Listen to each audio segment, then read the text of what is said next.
Hey everyone, welcome to the Drive Podcast. I'm your host, Peter Attia.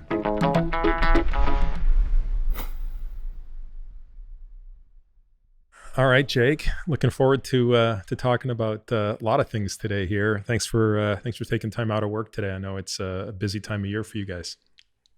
Oh, my pleasure, man. I'm definitely looking forward to it. So I don't even know where to begin, man. I almost feel like the easiest way to begin this is to sort of have people kind of get to know your story a little bit, sort of the way I've gotten to know it. We're both Canadians. I guess we have that going for us, for better or worse. Yeah. Yeah. I was reading my son a book yesterday about Canada that one of his Canadian cousins got him. And I was kind of trying to explain to him Canada is like the United States. It has provinces instead of states. And he wanted to know which one I was from. And, I'm like pointing to Toronto and all this stuff. And then he's looking at the northern part and he's like, well, what's up there? And I was like, yeah, that's the Arctic. Like, yeah, most people don't live up there. But of course, most people isn't Jake. So You're growing up in the Arctic, right? Which is kind of not normal. Yeah, so we grew up in a small town called Rainbow Lake. And Rainbow Lake was technically in the Arctic Circle, right up on the Northern Alberta border, close to the Northwest Territories. And who was it? I was just having a conversation yesterday with somebody about ice fishing. Like, you try and explain ice fishing to your kid and they're just like, wait, what are you talking about? Like, you just sit in a box, like in a hole that's potentially like 4 feet deep. Oh, that was the conversation we were having yesterday. Was I remember my dad at 6 feet tall having one of the ice augers where you cut that hole in the ice and him going all the way down, like burying it at 6 feet and being like, damn it. And like pulling it out of the hole and not getting to the water. Like, that's how cold it was. And it was a great conversation because I can't wait to introduce my kids to that. It's such an amazing experience. And obviously lots of resilience comes from living in a place like that. But yeah, we started out, my dad was in the oil industry and we moved around a lot, but it was mostly in Northern Alberta. And we ended up in a town called Rainbow Lake that was a 7-hour drive from any other town. Meaning you were 7 hours north of Edmonton? Oh no, we were 14 hours north of Edmonton. So you weren't going to like Oilers games or anything? I went to one Oilers game. I got to see, I would have been 8 or 9 and we drove all the way down. It took like a day and a half and I got to see Gretzky and Messier. And like, I can still remember walking in and not understanding why they were so big. Like, having never been to like a professional sports game before and like just seeing on TV, like you walk in and the players are huge. Like, they just look like giants. So yeah, it was, but part of that isolation was, my dad was a subsistence hunter. And like, I mean, ultimately I think that's where this conversation goes. But like my dad every single year would shoot a moose and that's what we ate all winter long. And we would go down to a place closer to Calgary for the summer just to get out of the, like, you remember you got mosquitoes like this big, right? Just to get out of there. And I remember my mom having to essentially pack for 8 months, like 8 to 9 months. She would be collecting groceries like all summer long. And we'd had a huge trailer that we'd take back up with us to this small town. I think it was only a couple thousand people. And part of that was she wasn't bringing any steaks. Like, I remember telling her stories, like we ate pheasant pablum as kids and moose meat. And yeah, so we were definitely way up there. What kind of chores did you have as a kid? Because I'm like, this morning Cool. I asked my daughter to do the dishwasher, and then it's like taking the trash out. Like, these are the chores you do if you live in Toronto or Austin. Yeah. What are the chores of the Arctic? Well, there was always the inside chores, and I remember getting relegated to the bathroom, and with 3 boys, that was always a mess. But I remember having to clean bathrooms, but I remember, did you ever have to shovel the roof? No, I never. I was the snow shoveler, and I loved shoveling snow growing up Oh, because it I was did such a too. good workout. It was amazing. But I never. I guess we never had enough snow that the roof was at structural risk. So one of the regular chores was you had to shovel the roof. And so you had to like get up there and you would like, you could never do it like from the top because like if everything came, you'd like do it in You'd chunks from the avalanche. Yeah, bottom and yeah. like, yeah. And then you would of course strategically do it. So you would pile it all up so you could jump off after and have fun.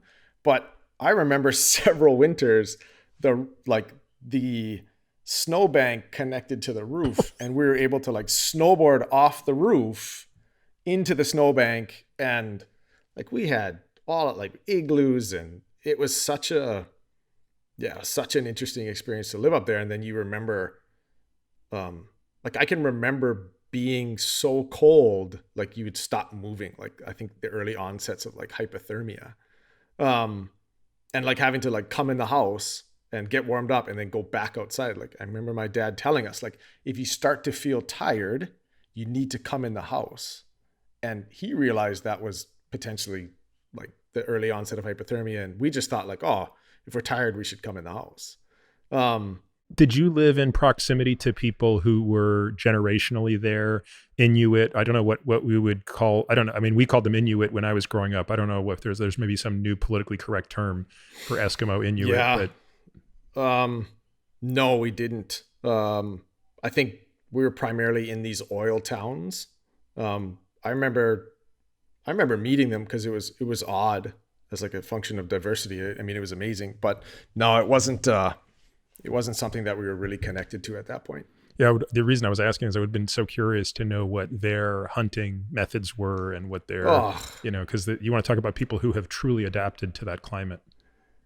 yeah, and for 8 to 10 months, there's not a single leafy green available. Like you want to chew on a pine cone, it's fine, but and I think and I don't know this for sure. Obviously, the vast majority of their diet was meat, um, because that was the only thing available. I I can remember the taste of moose meat, like moose moose. The nickname up there was they were called swamp donkeys because the vast majority of the summer they spent their time in swamps and they're eating all of these like legumes or lily pads or all of these things that were floating around. And there was like a really distinct taste to them. It was so interesting. So, and then all of a sudden, everything would melt. Like it was this extreme melt off. Everything would be like absolutely muddy for an entire month. Like you couldn't move anywhere. Like it was such a mess. I just remember my mom yelling at us about like mud being in the house. And then we'd pack up and head south for the summer. And it was this cycle for several years before I moved out to Nova Scotia, Canada, on the east coast of Canada when we were 16. Yeah. So the other thing that came out of reading my son this story yesterday was explaining to him that I'd never been east of Quebec City, which is kind of weird. Like I grew up in Canada, but go to Montreal, went to Quebec City once, never been to Nova Scotia, which is something I always want to see. Because the east coast of Canada looks breathtaking to me in many ways. I'd love to Yeah. see, St. John's. I'd like to go to the very tip of Canada. So Nova Scotia is obviously like, you might as well be moving to the Caribbean from the Arctic. Yeah. But it's still cold water, right? Yeah. Yeah. There's still like slush that forms in this, like in the seawater during the winter. It's still absolutely freezing. And there was still tons of snow, but the temperatures were just so much more moderate throughout the year. There wasn't these crazy, ups and downs. And that was where, talk about freezing. That was where I started surfing. So you've experienced this in the Great Lakes. Like the biggest waves were like these wind waves, and like wind swell on a lake was like the greatest thing ever as a kid. You were just like, these are the biggest waves of my life. And we showed up, and I remember like getting to Canada, and one of the first things my dad did was take us to the beach. And I think he already knew what was going to happen. And he took us to the beach, and we just couldn't believe like the size of these waves. And we were playing in the waves. And then we thought we saw seals out at one of the points. And then one of these seals stands up on a surfboard. because they're in like a full black wetsuit. And one of these seals like stand, and I can remember it, like they stand up on the surfboard, and me and my like little brother looked at each other and we were just like we were done. We were like, we need to do that. And that started a long and semi-dangerous career in surfing in Nova Scotia. It was just so cold, and the best swell was always during the winter months, and we couldn't afford like good wetsuits. And we used to wear toques. What are they? They're called beanies here in Hawaii. We used to wear a toque in the water and try not to duck dive, thinking that like that would help. And how many millimeters were your wetsuits? Well, we didn't have any to start, so we would go for as long as we could, like end of September, October, and then like you literally couldn't even get in the water. It was so cold. And then I remember getting the first wetsuit I got was an old Navy dive suit, and it was 4 millimeters, and like literally could not move my arms. Like it was just like it was so thick. And but my parents couldn't afford any of that stuff. Like I couldn't extend my hockey career because my dad couldn't afford skates fast enough. We were growing out of them. Like the first surfboard we made, we went to what is Canadian Tire. Went to Canadian Tire and bought a bunch of styrofoam and duct taped it together. And that was like our first surfboard. And then gradually things got better. Like we started, instead of shoveling snow for money, I started a little grass cutting company of my own in our neighborhood, and we started saving money, and we were able to buy like our first real wetsuit and then buy like our first like real surfboard. And it was, and just fell in love with the ocean. And then obviously, I mean, it's jumping forward, but the move to Hawaii after that, like you can imagine the University of Hawaii calling and saying, "We want you to come out here." I was like, wait, where do I sign? Well, like so let's back up for a second. In all of this Sure. business, where do you discover your passion for volleyball? Because that's obviously what got you out to Hawaii. Yeah. The last year we were in Northern Alberta, you know how it goes. You always do what your older brother does, right? You've got an older brother, or is he younger? No, I'm the oldest. You're the oldest. So whatever Josh did, I did.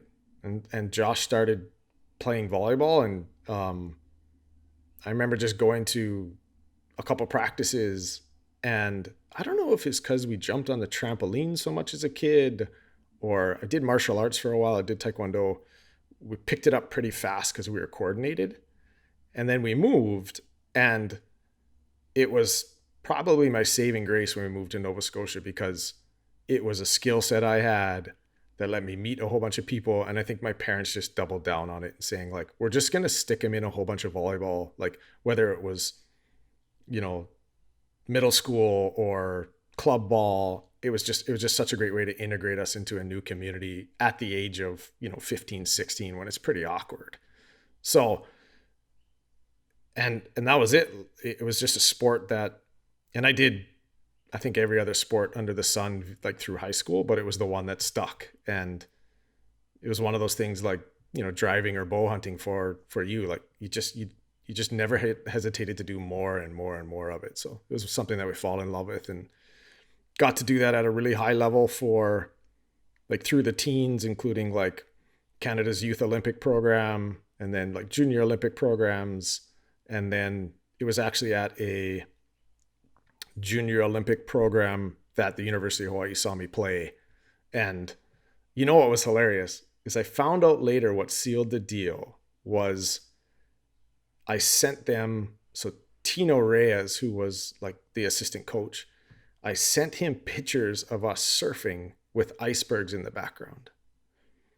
And I guess they were on the fence about me because I'm small, like I'm only 6 feet tall. And he fought for me, saying, if this kid can do this, whatever we're going to get, like the level of resiliency we're going to get out of him is going to be like, it's going to be worth it, even if we're losing a couple inches. So yeah, it helped me get there. And I mean, volleyball's taken me all over the world. It's been amazing. So, so you arrived to this amazing Division I volleyball school. at literally the furthest place you can go. I don't think you can stay in North America and go further than Nova Scotia to Oahu. Can you? I mean, I guess you could have gone to, Maybe Kauai somewhere in or Tahiti, something. Yeah. Yeah. But okay, so you've gone as far as possible. How much of a culture shock is that, and how quickly do you kind of assimilate? Because there's actually kind of some similarities, I think, in the culture as well, right? Yeah, absolutely. I think the initial shocks were tiny. Like I remember, oh, here's a good one. When I came on my recruiting trip, they were obviously really smart. They were like, here's the university. Here's this amazing stadium that holds 10,000 people. They got like the best attendance for volleyball in the country. And then they take me to the beach and they're like, here's a pair of board shorts and here's a surfboard. Go for it. We're going to pick up like tomorrow. And they had dropped me off at my hotel. And you'll love this as a Canadian. I go to put the board shorts on and I'm like, well, where's the liner? Like, where's the white stuff? Like, where's the liner? And obviously every pair of shorts I'm wearing, like board shorts didn't even exist in Canada in 1999. And like, I remember like being so confused and I was like, well, must mean I have to wear my underwear with these things, which of course you're not supposed to do. So I put the tighty whities on underneath the board shorts, tie them up, head out to like Kaiser Bowls, which is like a straight local break. Like it was right in front of the hotel, and then paddling out with like the tighty whities hanging out the back. And like locals are looking at me and just shaking their head like, oh, what are we like? And pasty white. So like there were definitely some incremental culture shocks, including realizing that your shorts didn't have to have liners in them. And then when I got to the University of Hawaii, so that would, recruiting trip was the spring before. And then when I arrived in September, also like a accidental shock, which turned out to be probably the best thing in my life, was they messed up my dorm assignment and they put me, and this is where like all of the folks, come into play. They put me in the dorm for all of the local kids that didn't have good enough grades. So they were taking the summer program to get into school. And they happened to throw me in the wing with all the Molokai kids. And I mean, I had never, on the recruiting trip was so short. Like I remember seeing different things, but like I had never been around a Polynesian population before. And you're astounded how big these people are. And so I remember walking in the front door at Johnson Hall and opening up the door, and they're all sitting around playing music. They're playing their ukulele, and one of the biggest person I'd ever seen in my life, like 6'2", 300 pounds, had an ukulele that looked like this big. Like he's playing music, and they're like, "You in the right place?" And I was like, "Johnson Hall B?" They're like, "Yeah." I was like, "Room 201?" And I was like, "Yeah." And there's just like dead silence, and there's like 8 of them, and they're like, the biggest one was like, "Boy, we're gonna eat you." And I was just like, oh. And true Molokai fashion, true Aloha fashion, best friends, like literally after that statement, they're like, "Well, you're here. We're gonna take care of you." And that's like, there's this resounding theme here that they'll always give somebody the chance up front. They will always assume you have everybody's best interest in mind until you don't. And it was the best thing that ever happened in my life. Like they took me under their wing, and I mean, everything, like all of the best parts of my life have come from walking into the wrong dorm for sure. Let's hit pause for 1 second and give people a little bit of an understanding about what is so unique about Molokai, because for many people listening to this podcast, they'll certainly understand the big island Kona, and most people have, if they've gone to Hawaii, they've probably been to Maui, and people understand that, Honolulu sits on Oahu, and that's the most populous island. So, you've sort of got these 3 islands that get all of the attention. But then there's some other islands that are a little less understood, and sort of, you go into the more exotic, you go out to Kauai, and people would maybe even go to Lanai. But Molokai is very rarely touched. I feel privileged to have been there several times. It, to me, is a very special place.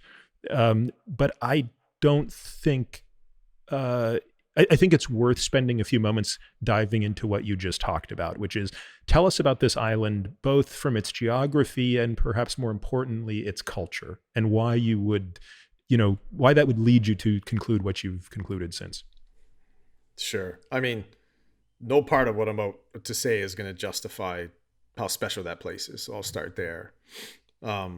It's 10 miles by 30 miles. I think it's about 180,000 acres. And there are 7,000 people. And that population has, I think, stayed the same for a long time. And of those 7,000 people, I would guess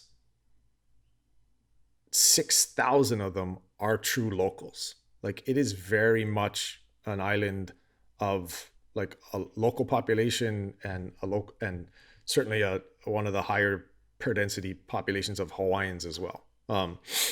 It is, what makes it so special is they have fought for years and years and years to keep Molokai the exact same way it has always been. There isn't like, there's no stoplights. There's no major resorts. Like, I mean, there's a few that came up in the 80s. No escalators. There's actually a town ordinance that says no building can exceed the height of the tallest palm tree on the island. Yes. And the people there are so active in maintaining this community. There's no people on Molokai that are hungry. Like, you don't see homeless people downtown. It's an extraordinary place. They really do like care for all of the members of their community as best they can. And on top of that is, I think the vast majority of the food there, maybe not vast majority, but I'd say 50-50, comes from the ocean or comes from the land. So they're either a subsistence hunting. So there's deer, black buck, goats, and pigs on that island. Or more importantly, the ocean, they have the longest standing reef in Hawaii on the south shore of Molokai. The ocean is teeming with, it's still teeming with fish, and people are constantly eating it. So all of these things, like they've fought to protect all of these natural resources. They fought to protect their way of life, because Molokai's beaches are extraordinary. Like, they're probably the nicest in the state. Like, you could easily put up a Ritz-Carlton or something else there, but the community has said no. And they've taken... There was a failed attempt to put up a fancy resort on the North Shore, wasn't there? Yeah. La'au Point. And they fought for years and years and years, and they won. And that comes with, consequences as a function of economics and they don't care.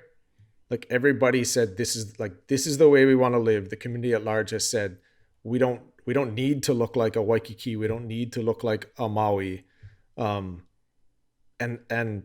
coming from Northern Alberta, coming from a place that, like, you're eating, there were and Canada as a whole, I think, there were so many similarities in culture. I think that's what made it really easy for me to assimilate into that place and find so much comfort in those visits. And part of that was the east coast of Canada was so damn far that I couldn't afford, but I couldn't go back. It was just too much of a haul to go back and forth.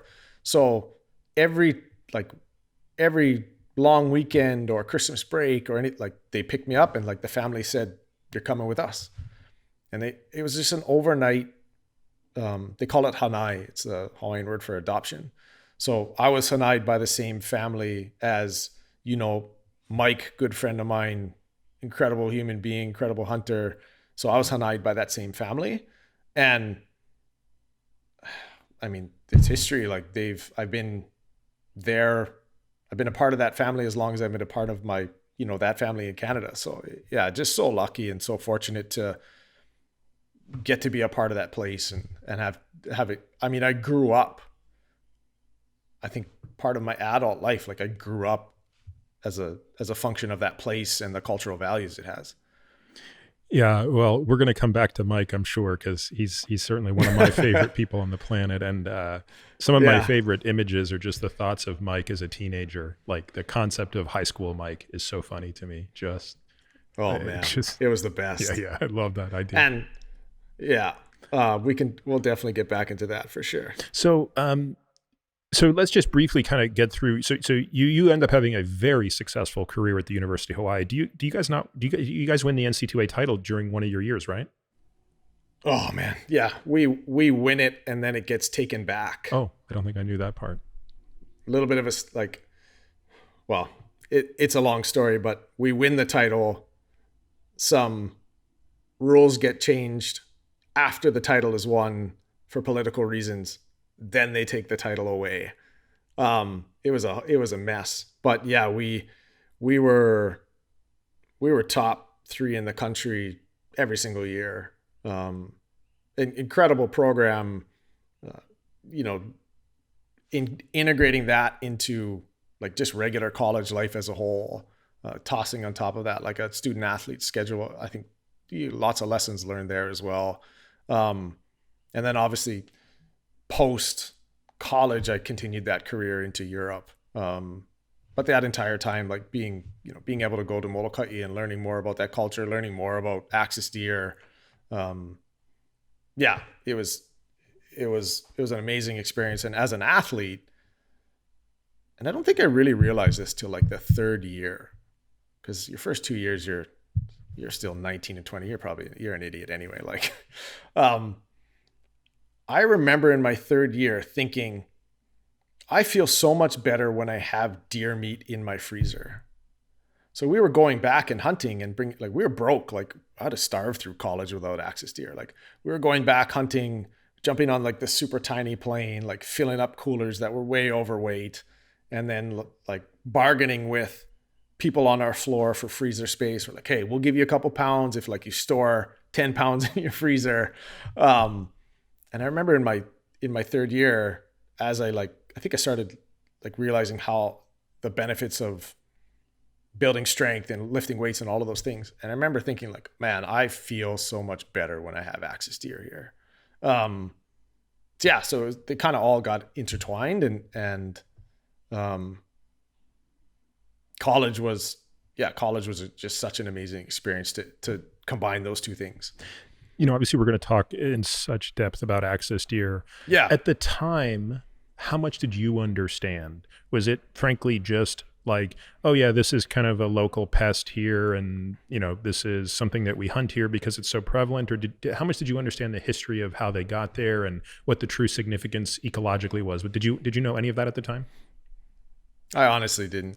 It was entirely recreational. It was only later when I saw like the first instance of like there's these periods where there's too many axis deer and essentially they'll lay down and die. They don't have any feed. It was only when I started seeing the impact that I started saying, wait a second, because that animal on the island of Molokai is revered. Like nobody's running around Molokai calling it an invasive species. That's been a part of that culture for 100+ years. They find extreme value in it. They understand the detriment that it's there. And I think there's hope for better management options in the future. But when the family introduced me to it, they didn't introduce it to me as the idea of it's an invasive pest we need to control. It was introduced as this is an amazing resource that we get to utilize and something we really enjoy recreationally. And I didn't know anything more than that. It wasn't until I experienced or saw some of those things that I started to kind of put it together. So post-college, you go off to Europe, you're playing professional volleyball, and you decide you're going to try out for the Canadian Olympic team. Obviously, you don't get to make that choice just willy-nilly. You have to be invited. You're good enough. You go to camp, and you come up one short, right? Yeah. Which by anybody's standard is remarkable, right? To be the last guy that almost made it to the Olympic team, and Canada's a very good team in volleyball, right? Like it's not like, Yeah. it's sort of, Yeah. I always say they're like, top 10 in the world. yeah, it's like in swimming in the United States, that poor person who finishes third at the Olympic trials, because the United States only takes 2 per event. That person who finishes third would easily be in the finals for most events in swimming. So it's sort of similar. Yeah. Is it, how heartbreaking is this? I mean, I was honest. I don't think I've ever talked about this with anybody. I was devastated. Like I closed my contract in Bali a month early, flew back to Canada to like make it to tryouts. Thought I had like an incredible tryout, and they just had this guy this guy I had looked up to. He just had this guy there for 8 years, and he was so calm and such a phenom, and Canada had one of its best teams ever. So it wasn't like this is going to be a building year. This was like, we're going to try and get our best placement in the Olympics ever. And they did. And they just, they said, you're one short. And it was amazing because that was the last goal I had. That was the last goal I had for my volleyball career after, who even knows, hundreds of thousands of hours. I just remember thinking like, well, what now? Like, and the first thing was, well, I'm going to Molokai. Like, it was like, I had zero plans. Like my plan was I was going to stay in Canada for indefinitely and train with the Olympic team. Like that was the plan. Like had you thought past that? This was 2004, I'm guessing. Yeah. So this is Athens game. So did you think that, okay, I'm going to make the Olympic team. We're going to go off to Athens. I'm going to come back, and then I'm going to do what? Did you think I want to coach, or did you always think you were going to go back to Hawaii? So I had to take a little step back because my capstone class in college for marketing and management, I wrote a business plan that actually won to mimic the model of New Zealand and domesticate axis deer. And so near the end of college, I started to formulate these ideas of how I was going to manage, or what could we do that was a better option. And so the 2 years in Europe, I started a nonprofit called the Axis Deer Institute. And well, you're a good buddy, so I can tell you this. It was a complete farce because nobody would give me any of the studies out of India. So you know how you get like those little snippets when you go on Google? You can like pull up a study and you get the snippet, but you can't download the whole thing. Well, like through the capstone class in college, I was trying to collect all of this like population information on axis deer or biological. Like I was trying to figure it out, and nobody would give me any information. So I started a nonprofit called the Axis Deer Institute. So when I emailed somebody, I could say, hey, this is Jake Muise I'm the executive director of the Axis Deer Institute. I'm still in college now. We'd love to get this study to incorporate with what we're doing here in Hawaii. And all of a sudden, all of these studies started flooding in. I was like, this is amazing. So I had all of this information, and that came with me to Europe. That was like kind of my pastime in Europe, was digging into all of those things. So to answer your question of what was the plan after that, it was, at that point, it was, okay, what can we do? That was like the next obsession and passion was, what can we do to better manage axis deer? So that was already part of the thought process. So there was a little bit of a backdrop when, I remember sitting in front of the two coaches and them saying, yeah, you're not going to make it. And like, I didn't even have a return flight. I was like, this is one way. And I called my mom and I said, I'm going to Hawaii. And interestingly enough, I landed, went straight to Molokai, and 4 days later met my wife on Molokai. And that started a whole bunch of things, but spent the summer there, played another year in Europe. And while in Europe, she said, well, what are we doing?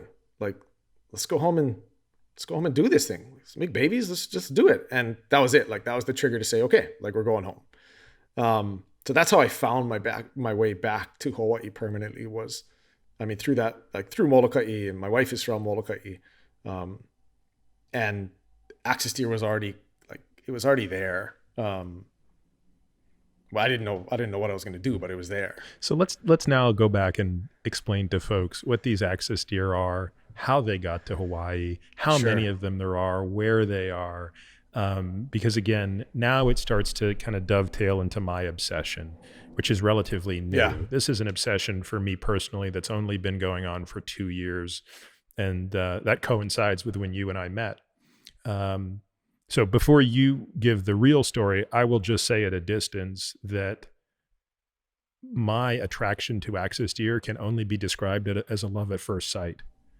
It's, growing up in Canada, you see whitetail all day long. I mean, I basically just saw them as things not to hit with your car. That is basically like, this is a thing you don't want to hit. Right. And they weren't an issue in Toronto where I grew up, but because my dad had a quarry outside of Toronto, my dad had a couple of quarries north of Toronto where we would spend some time. Oh, interesting. That's where you would really see, the whitetail. But it was something very different the first time I laid eyes on an axis deer, which was, oh, that's a totally different animal. Like that's regal, right? That's breathtaking. And obviously, as we get more and more into this discussion, when you start to talk about what it means to hunt that deer and what it means to harvest that deer and what it means to eat that deer, again, it just lives in kind of its own category. But this is obviously not a species of deer that is native to Hawaii. So how did it get there and where did it come from? Oh, okay. 1868, King Kamehameha V hired the Matheson Trading Company to get them out of India. My wife, Ku'u, she translates Hawaiian newspapers. Odd sidebar here. Only 5% of Hawaii's newspapers are translated. So 95% of their history is buried in there. So she helps translate newspapers. But she's found she can search them digitally by Hawaiian words. So she's found all these incredible articles, and the article explains them like coming down the Yangtze River on a boat called the Laknagar, them arriving on Oahu. There were 2 bucks and 5 does. And just for folks who maybe aren't familiar with deer, the bucks are the males, the females are the does. Yeah. And so they stay on the ship on Oahu, and then actually on the way from Oahu to Molokai, a baby buck was born, and they named it King Kamehameha V. And they arrive on Molokai, and so they're only placed on the island of Molokai. None were put on Oahu. And they put a kapu, they put a restriction on harvesting them for the local people there.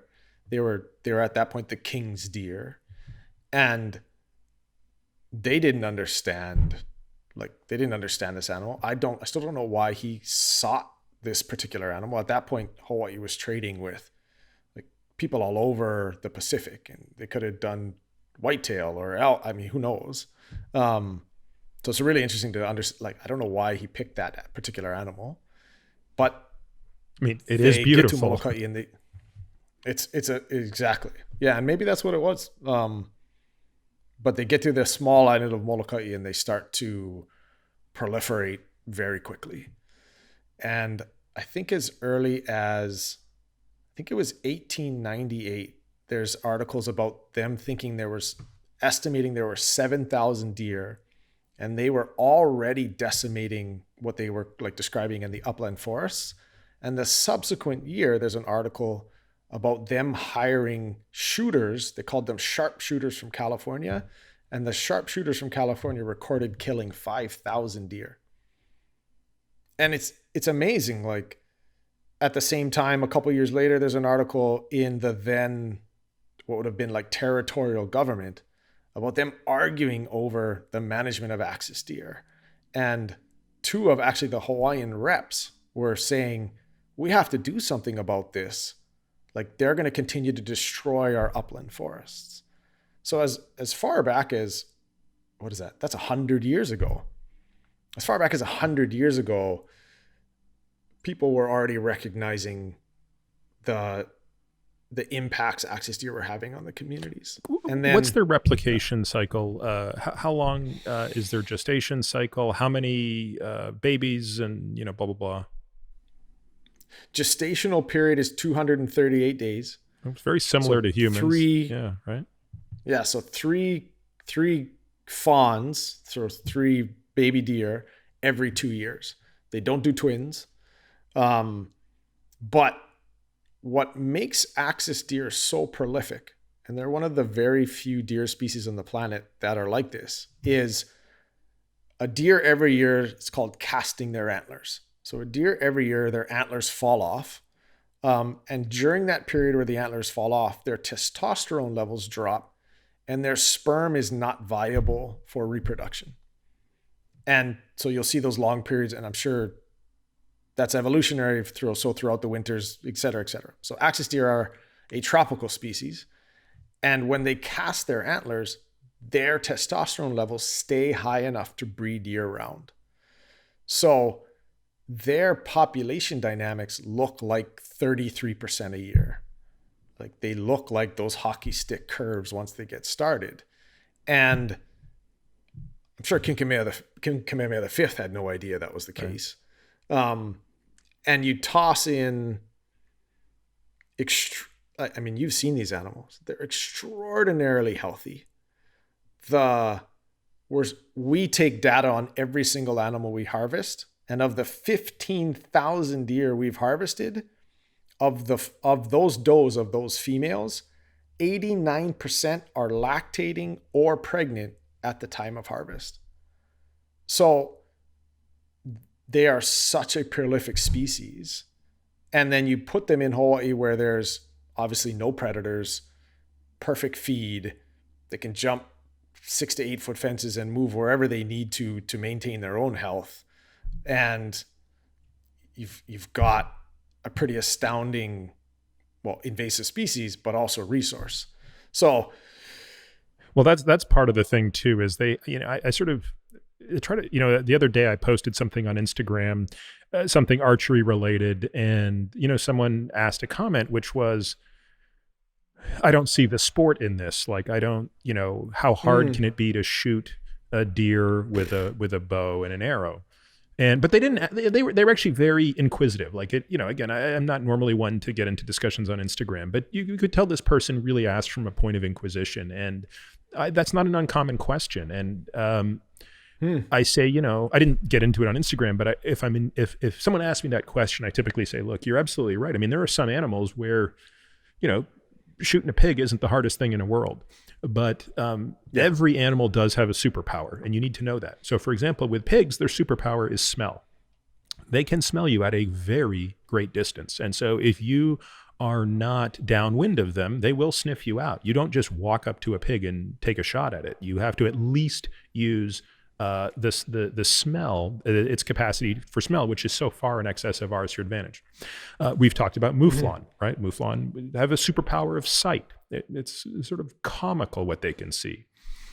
The thing I sort of explain to people when they ask me, why are you so interested in this axis deer, is I say, as far as I can tell, they have 3 superpowers: their sense of smell, their vision, and their hearing.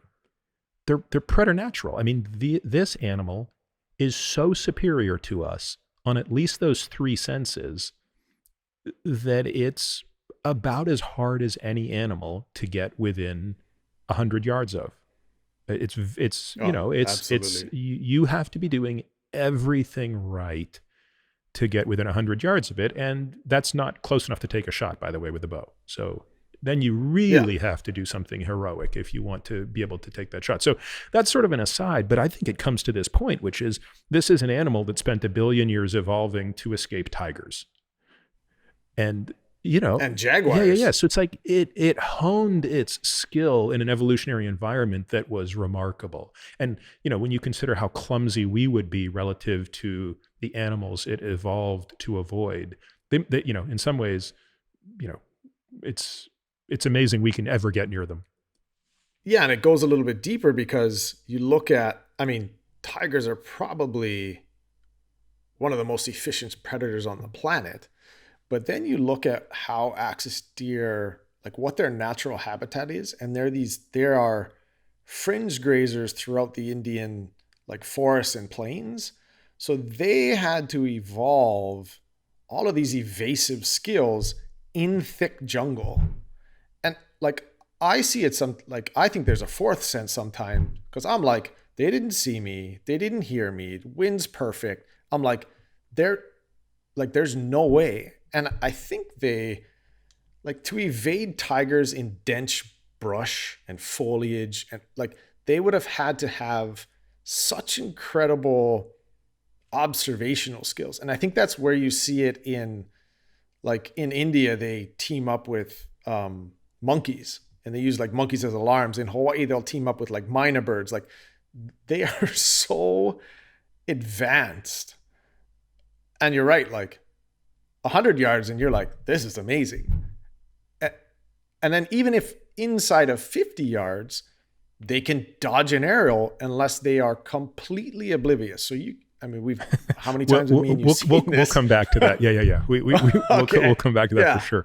I agree with you, by the way. I think there's a pattern recognition that they have that other animals might not have to the same extent, which is, it's like they know in a certain situation, even if they can't smell, see, or hear you, there's the potential risk that something could be there, and that's enough to make them skittish. And that's amazing.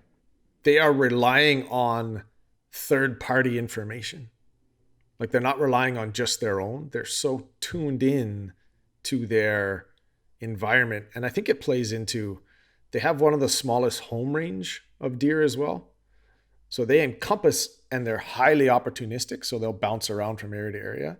So I think when they find places that are safe, and they recognize that both as a function of probably like feed and water, but what inputs they're getting from their surrounding environment, they stay there. So to the person's point on Instagram, I mean, you hear this from every hunter. Like if you can successfully harvest an axis deer, you can with a bow, you can do almost any other animal on the planet. And to your credit, you're getting pretty good at it, my friend. So when did you, so let's go back to your arrival to Molokai. Are you now back in contact with Mikey? Have you guys decided, hey, like what is he doing at this point in time? And because obviously I know where I want to go with this story is how you guys get into basically the rescue side of this. And the most amazing story is where we're going to go with those axis deer that make their way over to the Big Island. So help me, help me with that path. Well, Mikey's always my first call. And so for the folks listening, like Mikey is the second adopted son to this family. So we're both like an adopted son to this family. And Mikey's one of my first phone calls after knowing I was going to Molokai, because I'm like, Mikey, what are you doing? I'm coming home.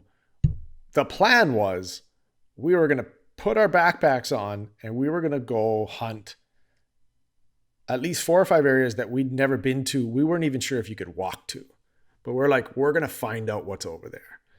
And I met my wife, and Mikey was like, what happened to our plans? And I'm like, well, but the Mikey was always that first call for me. He was my partner. And so in coming back, it actually took a little while. There was no opportunity right in front of me, and I didn't have, like, I had a little bit of money saved up via volleyball, but I also didn't have like the answer yet. I didn't quite know what was going to do. So like, it was always this like instance of learning more. And Mikey was my hunting partner, and Mike actually, great story. I actually bought and sold a real estate publication for a year. Who knows?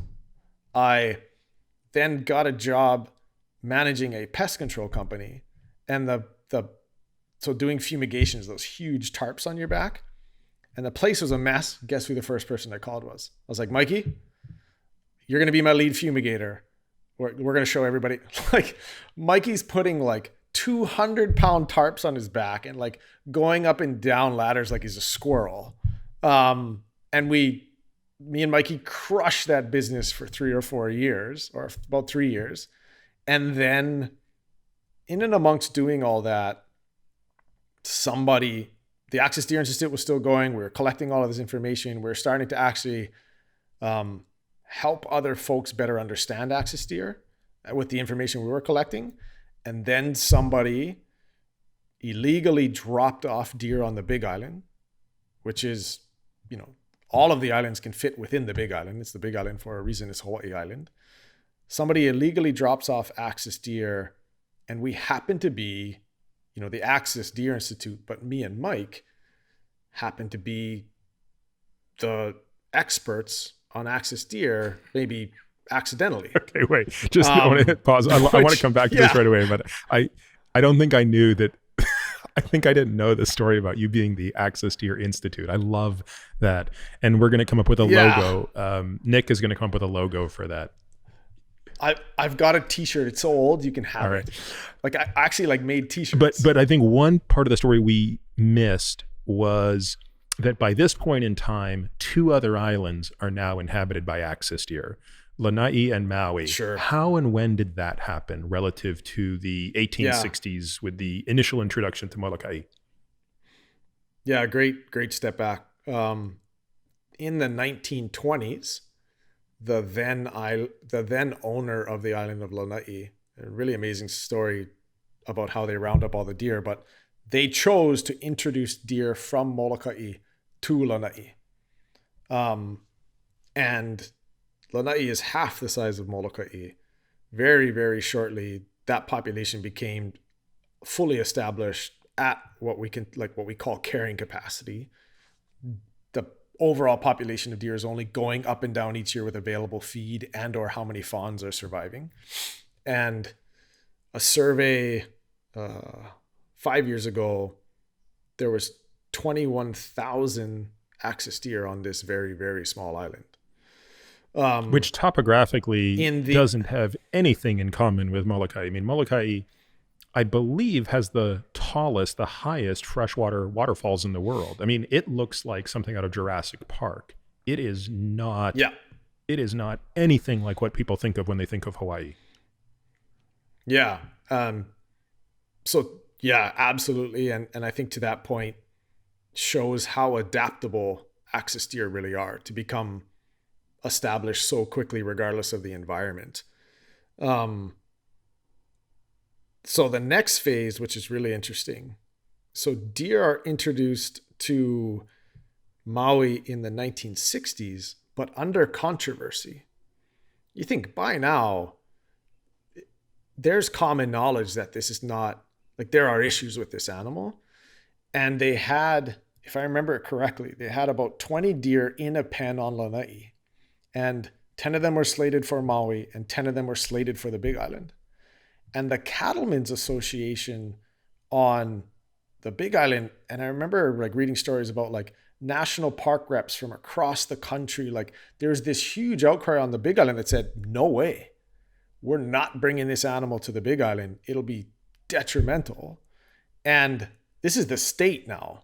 So this isn't a private introduction. This is the state saying, we think it's in the island's best interest to move more of these access deer around. So long story short, the Big Island says no. They get introduced to the island of Maui. Maui's 460,000 acres. So the population on Maui is still what we consider an emerging population. So they're continuing to grow. They haven't reached carrying capacity. And so this year, we estimate the population on Maui to be about 60,000 deer, but the population will max out at 210,000 deer. And essentially, Maui is another very dynamic landscape that looks in some areas completely different than Molokai, but they'll find all of those places and they'll fill themselves in unless we're able to, get ahead of that. So, and just to round it out, where is Molokai today, population wise? It's an estimate. So, because we don't have a full survey, but I would say Molokai is at about 60 to 70,000 deer. And remember, there's only 7,000 people. And probably the best way, oh, this will be really interesting. How far are you from what they consider Texas Hill Country? Isn't it outside of Austin?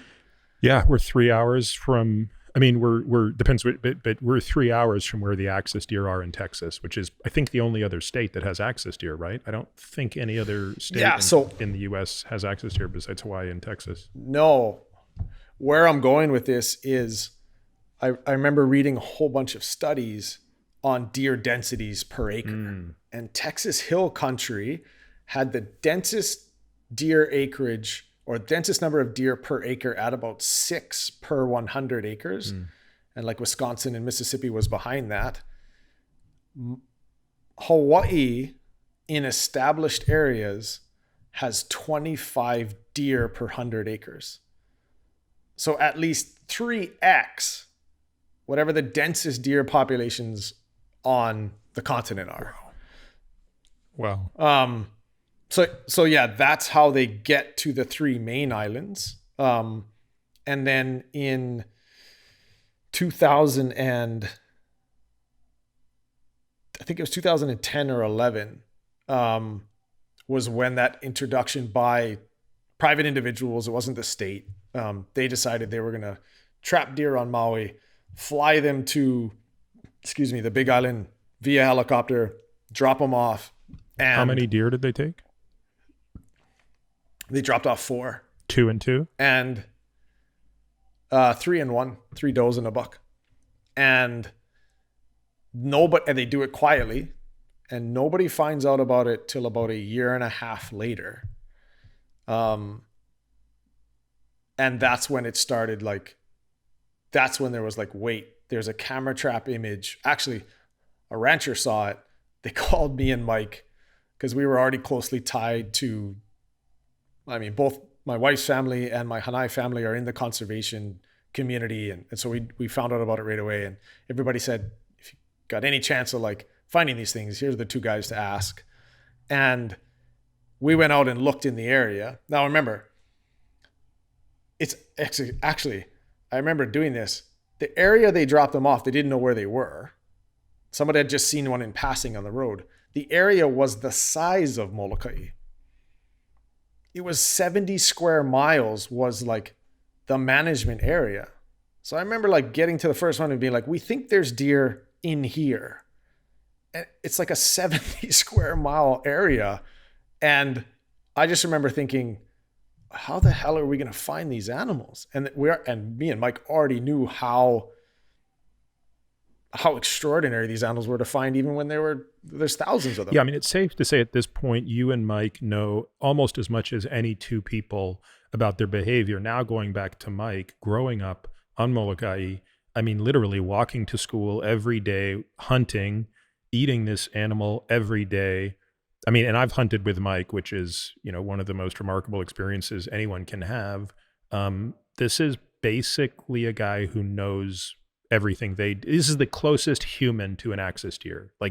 He's almost able to sprout antlers of his own. That's as close as we will get in our evolution to them. He just knows where they go. So they reach out to you guys, but this is the government, this is basically the state is saying, we have a problem because we've got these 3 potentially more deer on the Big Island. And if this thing's left unchecked, it's going to be a catastrophe. Millions of deer. Yeah. Yeah. And the Big Island being our primary ag hub, our primary food hub and these obviously axis deer eat almost anything. So it started a 3-year project, and it took us 3 years to find those animals.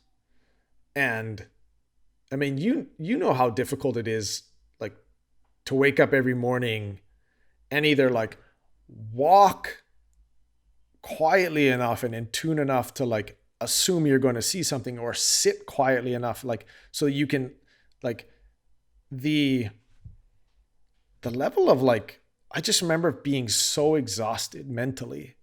And we went 1.5 years before we saw a deer. And Mike, so it's they're not here. There's no way.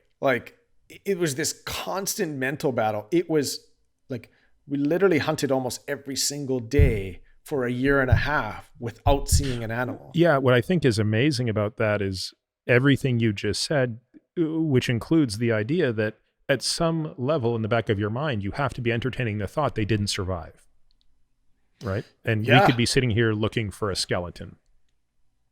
Yeah. And I remember like sitting across, like I remember me and Mike being probably the perfect partners for this. Because whenever I was like, there's not a chance, man. We've walked this place 8 times, but part of it was so big.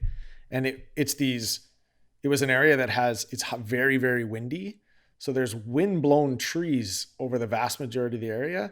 So think about a briar grove, or what are they called? It literally was like doing yoga all day long. Like you were crawling in and through all of these trees, which deer love. So it was like physically exhausting, but then it was mentally exhausting because you're only covering a certain amount of acres. You're looking for like a single piece of scat or like deer feces. You're looking for like a single rub. You're looking for like anything that would tell you that they're there. And what we didn't know was they had found a safe spot and were encompassing, like, it was less than 100 acres, Peter. And so we were looking in like, but part of, I think what's important of this story is at the point we were like, there has to be a better way. That's when we learned and started like working with the military for the FLIR equipment. And the FLIR equipment was ultimately what found them for us. So FLIR equipment picks up infrared or heat signatures from bodies, and then they'll translate that into an electrical optical image for you to be able to view. And the military was involved. Like, it was such a big deal. And the military loaned us one of their binocular units. And me and Mike were like, it was that instant realization, like, how did we ever do this without this thing? And that ultimately, over a period of a couple of months, we were able to start chunking off huge areas of land in being able to view with great detail these areas from a thermography standpoint. And that's how we found them. But, do you remember that first day that tool is that you actually saw one? It was crazy because Mike was looking through it, and we're doing all of this in the middle of the night because you can only really use FLIR effectively in the middle of the night. And I'm kind of have like my seat back in the Tacoma, and I see like Mike take his eyes off the binocular unit and then put his eyes on and then take his eyes off. And he turned around and he looked like he'd seen a ghost.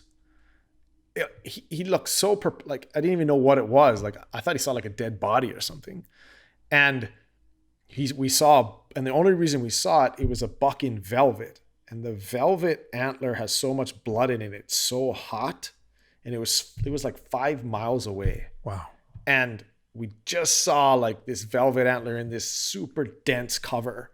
And Mike was like, that's a deer. Like, I think that's a deer.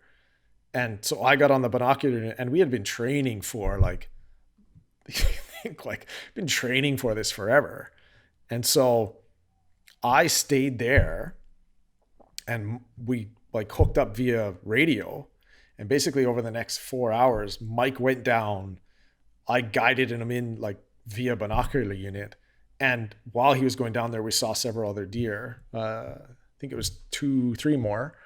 And yeah, Mike was able to find and get that buck. He just missed the doe that was with it. But we then knew, like, it was a brand new realization that like they're here. How many deer were there at the time? Was it still just 4, or had they reproduced like crazy? It was still just 4, actually. It ended up being 5, but at the time there were only 4 that we knew of. And it still took you another year and a half to capture them all? Yeah, because we weren't smart enough. We bumped their home range, and they moved several miles away, and we had to go find them again.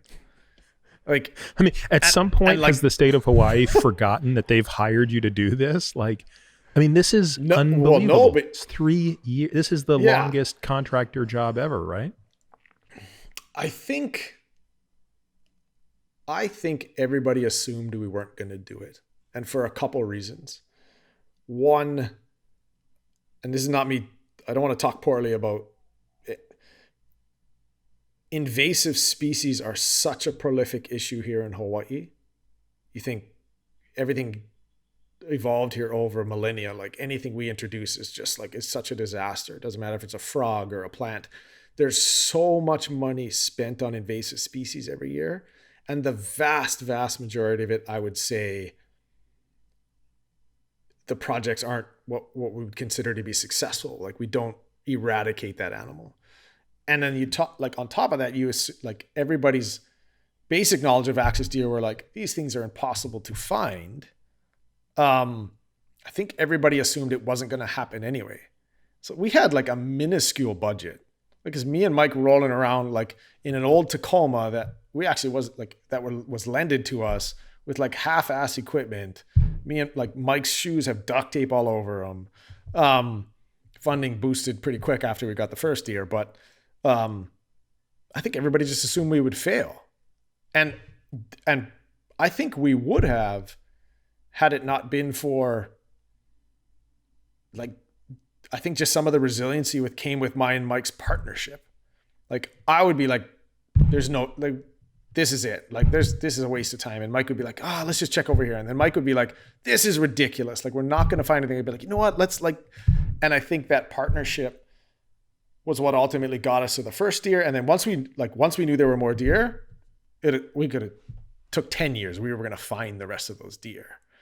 And so part of that process with that FLIR equipment was now we were able to, and we didn't realize how important the FLIR equipment would be for us in our lives. But is that because you didn't appreciate how nocturnal they were, or you didn't realize what an advantage you could have with that asymmetry of information at night?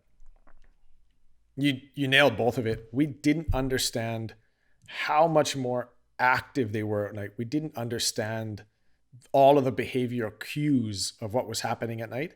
And then on top of it, we started to realize really quickly through repetition, wait, that's the same pig we saw via, like we're doing these surveys via helicopter.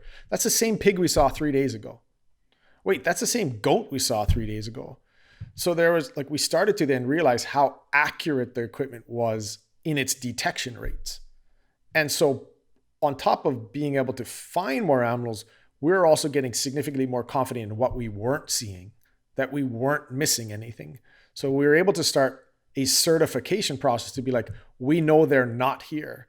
And ultimately, when me and Mike realized, wait, this thing is accurate enough that we can trust it, it started like narrowing down like hundreds of thousands of acres to like, wait, they're not here. We know we can go to the next place. When you're walking on the ground and me and Mike are 20 feet apart and I can't see him, like you're constantly questioning, did I miss something, right? So that was ultimately what led to finding the rest of those deer. And then that tool equated to like developing survey procedures for it, which didn't exist anywhere else.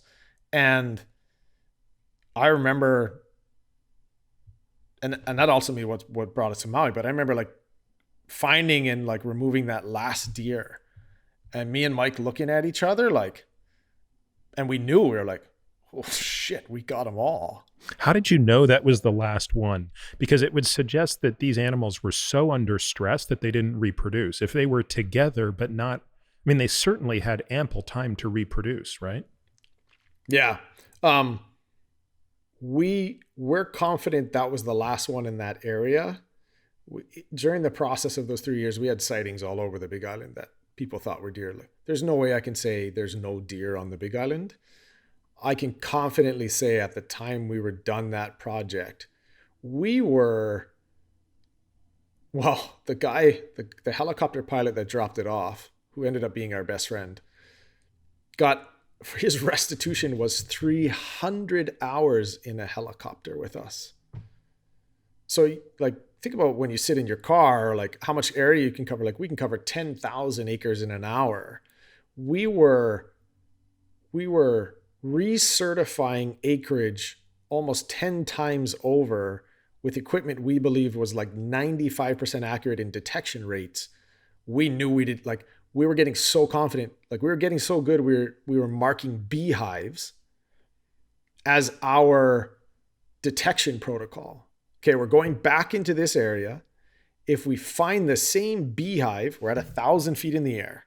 If we can find that same beehive in this area, we'll consider that we didn't miss anything. Wow. So we're starting to, I think ultimately that's what gave us the confidence to say we're done. And I'm not sure, but anecdotally now, 8 years later, there hasn't been another sighting in the area.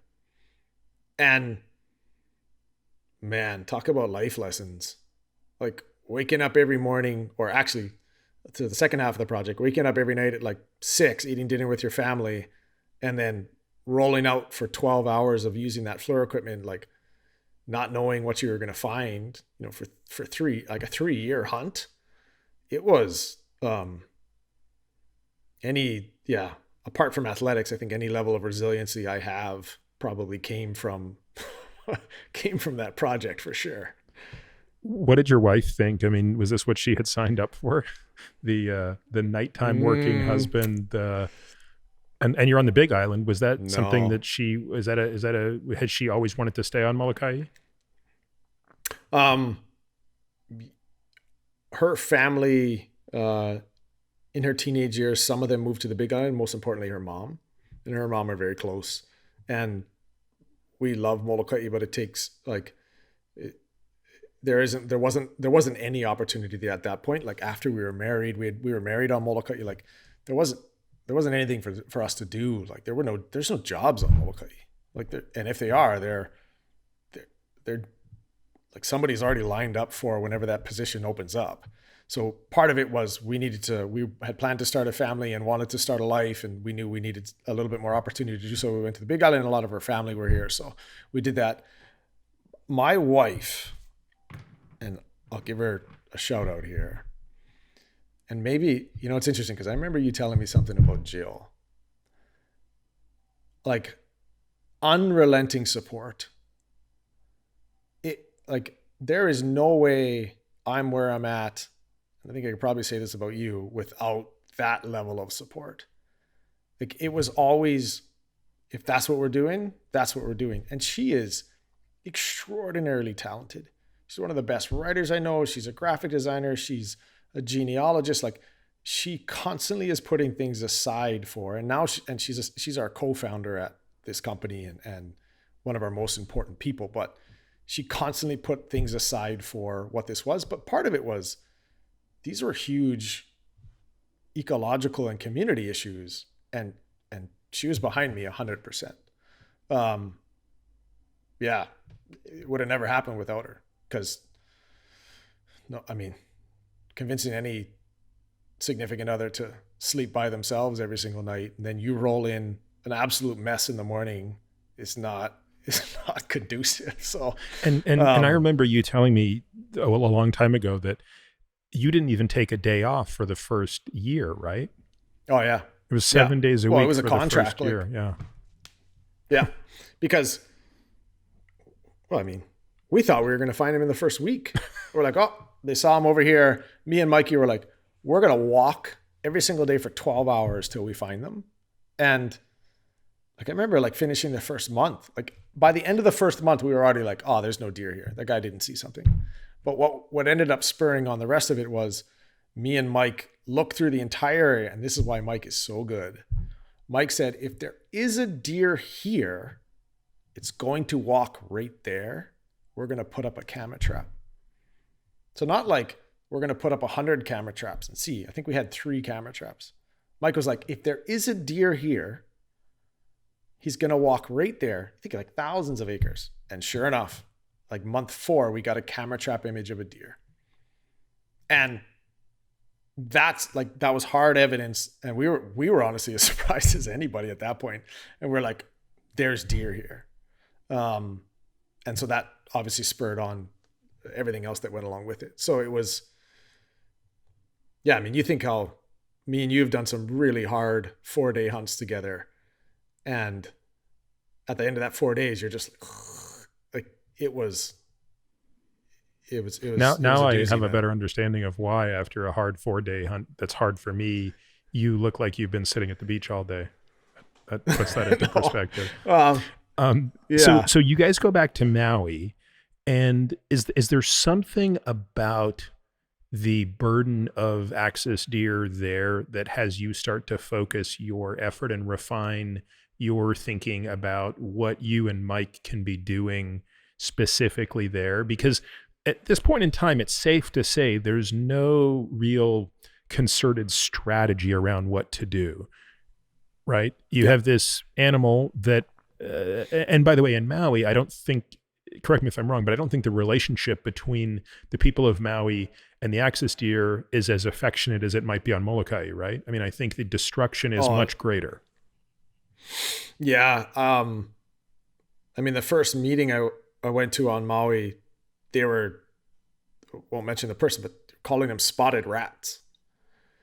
Like, I think they had already for sure found value within the subsistence community as that, but they were dropped off in the central area for all ranching. And so they obviously directly compete with cattle for feed, and they break fences, and they started to see that population grow pretty quickly. And so the move from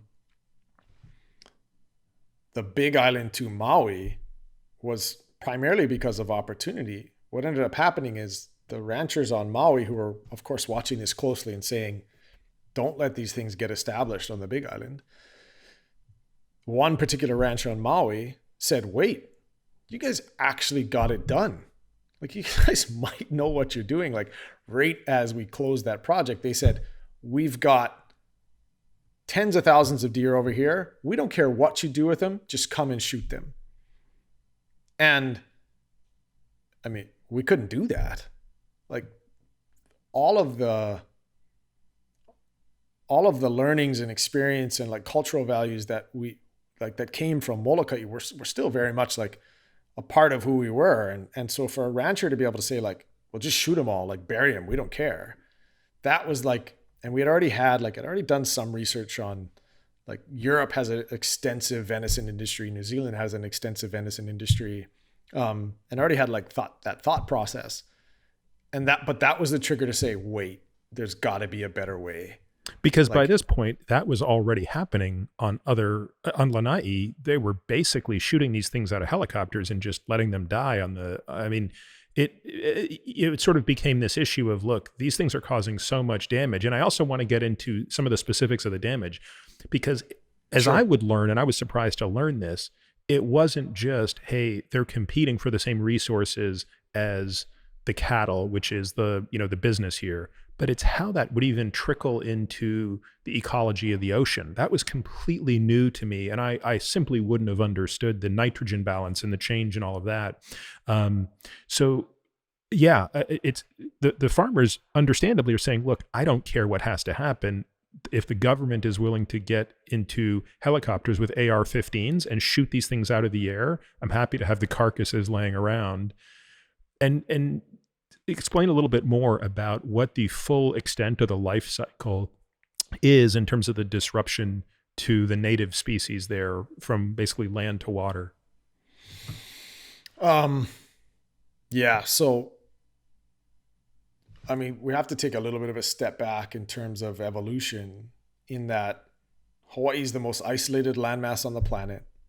Everything here evolved like kind of textbook adaptive radiation. Like, everything over here has evolved over millennia to be best suited for its environment right here, which included no large mammals apart from a bat, and certainly no grazing herbivores. So like, we have mints that are mintless. Like, now we are the endangered species capital of the world. We have more endangered species per acre here than anywhere else in the world. I think 30% of the endangered species list in the US is all plants, birds from Hawaii. And that is a function of the introduction of non-native species and how they affect biodiversity. So the impact of axis deer, Peter, probably the most influential impact to our like communities as a whole is at the very top of our mountains. And you've been to one of those places. They are, again, as one of the most isolated landmasses, water is probably, I mean, you guys had some issues with water this week. Like, water is one of the most important things for us as a community. And you guys had snow on Haleakala recently, right? We still do. Yeah, yeah. Amazing. Water is, and the Hawaiians knew this, the word for wealth was vaiwai. It was water in like for Native Hawaiians. Our watersheds are our most important resource.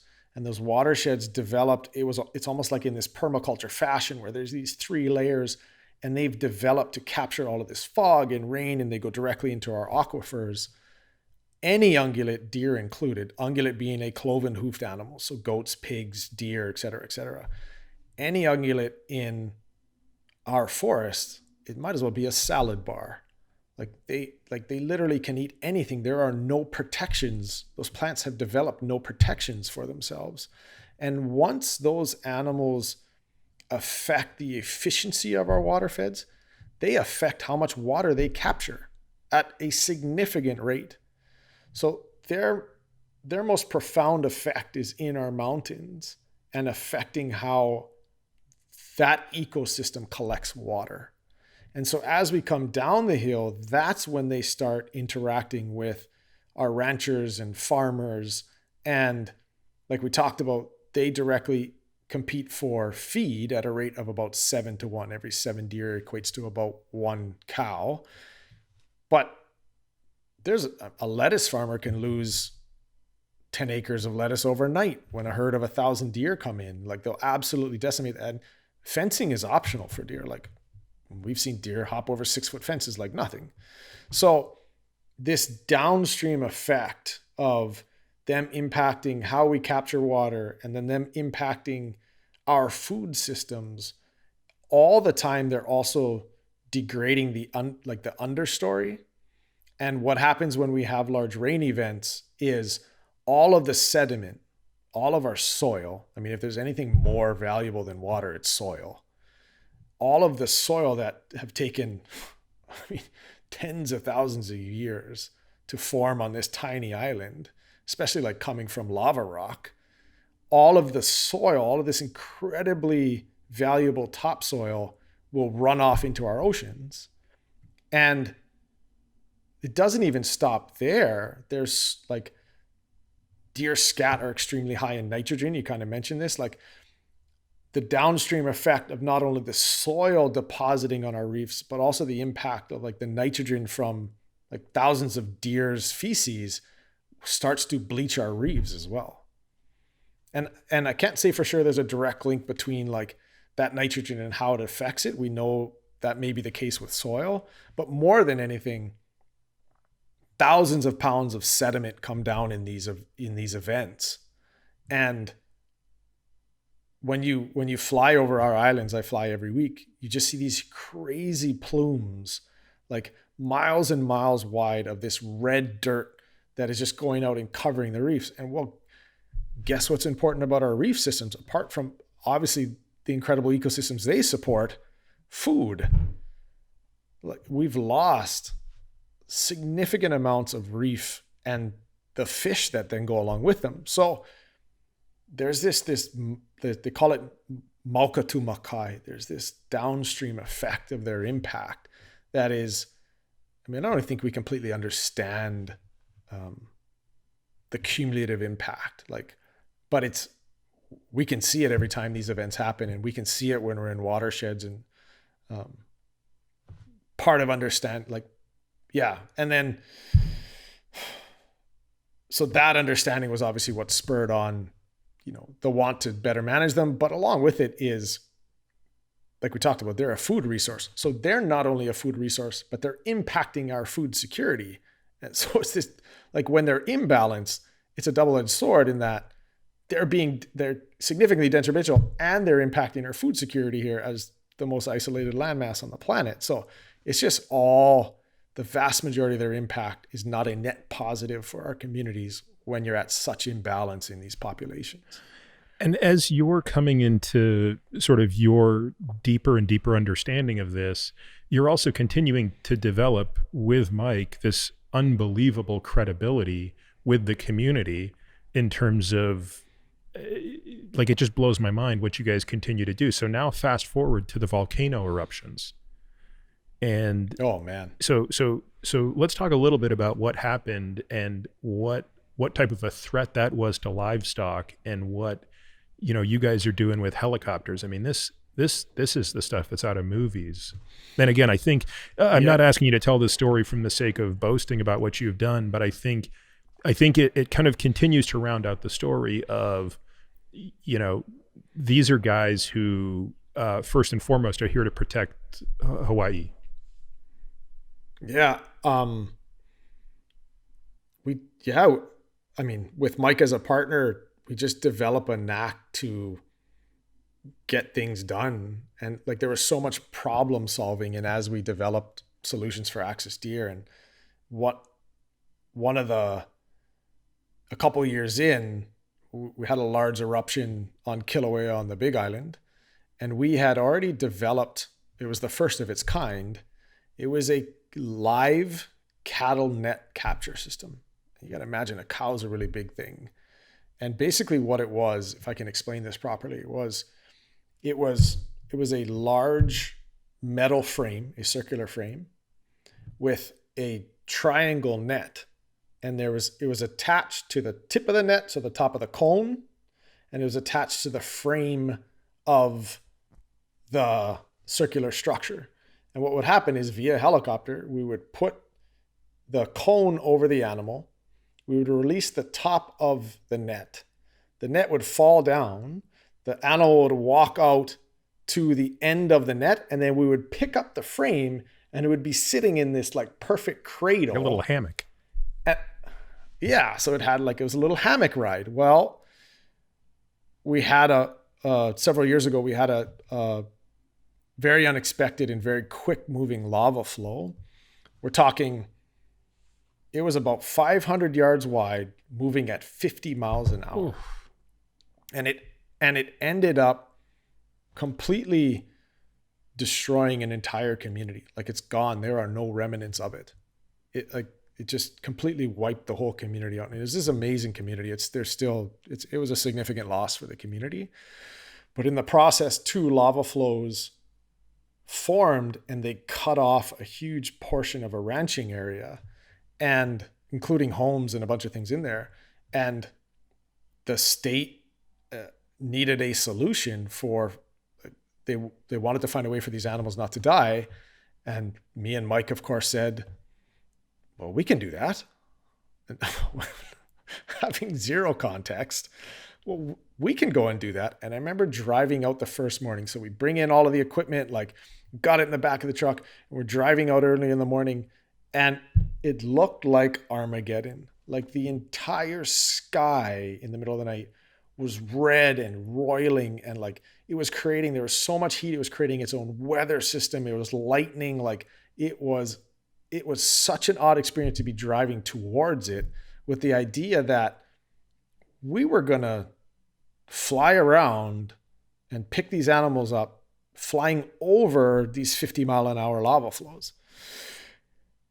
But me and Mike were like, yeah, we can do it. And at that point, Uka was already a part of our team, and you've met Uka. So now we're talking the dream team here. And Uka's like, boys, we're going to be lava cowboys. And Uka, I'm just like, oh man. But I think we needed that level of positivity. Like, what we were facing was fairly substantial, and it was risky, and I was never going to risk any of my guys' life. Ultimately, it was my responsibility. I wasn't going to risk any of their life for a cow. But long story short, we get on site, we use the FLIR really quickly to figure out how many animals are there and where they are. And then we come back and we hook the net up. And there's lots of good stories, but probably the first one is probably the most interesting. We go over to find the first one, and we were working with a helicopter pilot we'd only worked with a couple times before, but he was amazing. And he goes and he puts the net over. How long do you have? Like, what's the distance? How close do you need to be to the cow? Well, we need to be, it's a 100-foot line. Oh my God. So it's this cone is hanging under the cow, and there's like your eye level with like lava flows, and there was something called fissure 8. There's like fissure 8 is blowing in front of you, like a couple thousand yards, like, and you're seeing like chunks of magma going everywhere, and like you're seeing the ground heat up on two sides. And how is so that the heat pilot's by going and itself like, not interfering with what the pilot's able to do in terms of stabilizing the helicopter? because the cows had moved themselves into the internal area between the two flows. So we were coming over the first lava flow, and like the helicopter went like this, pink. Like there was so much heat coming off the flow. It was like it was tossing the helicopter 300-400 feet in the air, like almost instantly.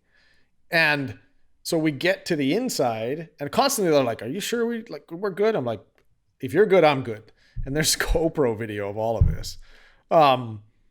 So he makes not the mistake, but the cow he happened to catch first was a huge bull, and it was right at the max lifting capacity of the helicopter. But once that bull, he has a 2,000-pound animal, once that bull is in the helicopter or in the net system, it's fairly difficult to get out by yourself. And it wasn't CO2. I can't remember what chemical we were most worried about or what gas we were most worried about, but we all had like indicators. We all were wearing like indicators, and like I remember like having to get on the ground and like seeing blue spots. Like the gas levels were fairly dangerous as well. So we didn't want to get on the ground. We wanted to be where airflow was good. And so he says, like, he goes to pick it up and he can get it off the ground, and he's moving, and he's like, "What do you want to do?" And I was like, "Can you get this thing across the lava flow without me getting on the ground?" And he's like, "I think so." And I'm just like, "You son of a bitch." Like, he's like, "Here's what we're going to do. We're going to use the heat from the flow to lift us up." And I'm thinking, well, what if that doesn't work? Like, we're going to barbecue this cow. Like, and he was like, he was confident. And I've learned along the years, like, you trust your pilot. Like, they're the one that's going to keep you safe. And so this cow is flying under the helicopter at 100 feet. So we're only 150, 250 feet above the ground. And as we get to the flow, sure enough, the helicopter just goes whoop, and it lifts straight up. And I look down, and it's like depth perception is pretty tough at that point. When I look down, and the entire cow, I thought, lit up with smoke. And I thought, I was like, what did we just do? Like, we just burnt this cow. I cannot believe, and state officials, humane society, everybody is at the corral system on the other side where we're bringing this cow in. And I'm just like, I didn't know what to do. Like, this is going to sound terrible. I honestly contemplated, like, if it was dead, just dropping it in the lava flow. And so we're flying over this lava flow, and like all I see is smoke coming from this cow. And what I didn't realize is it was steam.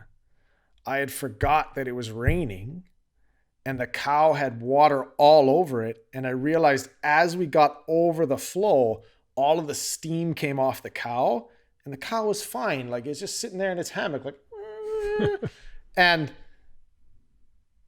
we brought that cow in. So the way it works is it's hanging in its cradle with the frame above it like this, and you put it down, and then you put the frame right back over it, and it just stands up and walks out. And so this cow and we have all of this on video. This cow just stands up, walks out like nothing wrong, walks over, starts grabbing some feed like that's on the side. And we had never done it before. And like Uka and Mike are looking at me like I was the first one in the helicopter. They're like, "Is it going to work?" I'm like, "It works." And then we had 4 separate missions to get out all of the cows over a period of like a week or two. And I think we ended up doing 40 or 50 cows. And like the stories are just like, you imagine like Uka every morning thriving on this like lava, like he had like lava cowboys on his coolers. Like it was, but to the rancher that was potentially going to lose it all, and to communities that were seeing all of this loss, like there was just all of this loss from this flow. It became this really interesting rallying point for the local community. There's like A, it was probably like fantastical to see, but B, like, it's like, wait, we're not going to lose it all. We're going to get some of this stuff back. And I think it's, a long line of projects and innovations that are like, yeah, I think we can do that. And we just had a knack of like figuring it out as we go, because there were certainly some bumps in that road. You imagine like me, Mike, and Uka standing around with with very limited math experience between the three of us. And we're looking at this huge cargo net and like these pipes. And we're like, I think we argued for like 3 hours before we built this thing. God, like, I just wish I was there for that. Like that is, because I know how much fun it is to just be sitting around the campfire talking about that stove that we like, that the Shure stove, whatever the heck it's called, and getting into the math of that. So this is, talk about the stakes being high. So how do you go from that to where you are now, which is you've created this company called Maui Nui, which is effectively an unbelievably efficient, humane way to operationalize the harvesting of axis deer for food at a USDA certification, which is it's important for people to understand. Like, you and I could go out and hunt axis deer, but that doesn't really mean anything, because that's, even if you had 100 people hunting these things, you can't sell that to somebody. Like a restaurant isn't going to do that. There's food safety issues. So how did you get to the formation of what it is you're doing now? Which is, by that point, this is about now when you and I are getting to meet each other. Yeah. Well, it was a little bit before then, because after we finished the project on the Big Island and we were getting those inquiries from Maui, and like the light bulb went off, like, hey, there's got to be a better way. So we understood population dynamics. We understood what we were dealing with, like from an animal standpoint. The question was, like, why can't we eat these things? And we understood the legality of it. So on the continent, all native game mammals are owned by the public. So, a resident of Bozeman, Montana owns the elk that's on private property on a ranch somewhere else. Like, the state owns that animal, and therefore you own that animal. As a non-native invasive species in Hawaii, the ownership of that animal falls to the private landowner where that animal lies, essentially, and also the management of it. So you can ask, but the state isn't responsible to manage that animal on private property. The state is really only responsible to manage that animal in public spaces. So we are not allowed to operate on public land. So we only operate in private. And I think it's really important to understand the difference. So we knew that the landowner owned the animal. And so I remember one of the first calls to the USDA where I was like, hey, we want to be able to manage these animals. What rules would we have to follow? And what would we have to provide in order to have this animal be USDA inspected? And I remember the guy, he actually laughed. He just said, here's the Meat Inspection Act from 1930. It's the Federal Meat Inspection Act. If you can follow these rules somehow, we'll give you guys a shot. And so it's this thick. And so I remember like reading it nonstop for several days and like finding the couple of spots in there that require humane handling and all of the things that come into the process of like harvesting an animal or like rendering an animal. And I was like, I think we can do this. And I called them back and explained the process. Like, we have this amazing FLIR equipment where we can see these animals. I believe we can render these animals. So one of the most important things is we have to follow all of the rules of a brick and mortar facility, but in the field for wild harvesting, which the most important thing is how that animal dies. And it has to be done. It has to be, the terminology is rendered immediately unconscious, but it has to be shot in the head. It has to break the skull cap so it dies immediately. And they doubted whether or not we could do that. And if we couldn't do it efficiently, they essentially shut you down overnight. It's one of the most important things. And The other part of that was we needed a USDA certified slaughter facility.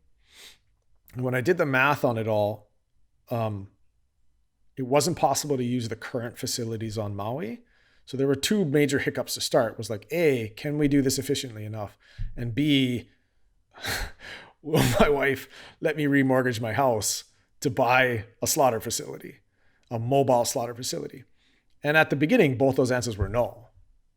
I wasn't willing to remortgage the house knowing that we might not be efficient enough to harvest these animals because we didn't know yet, right?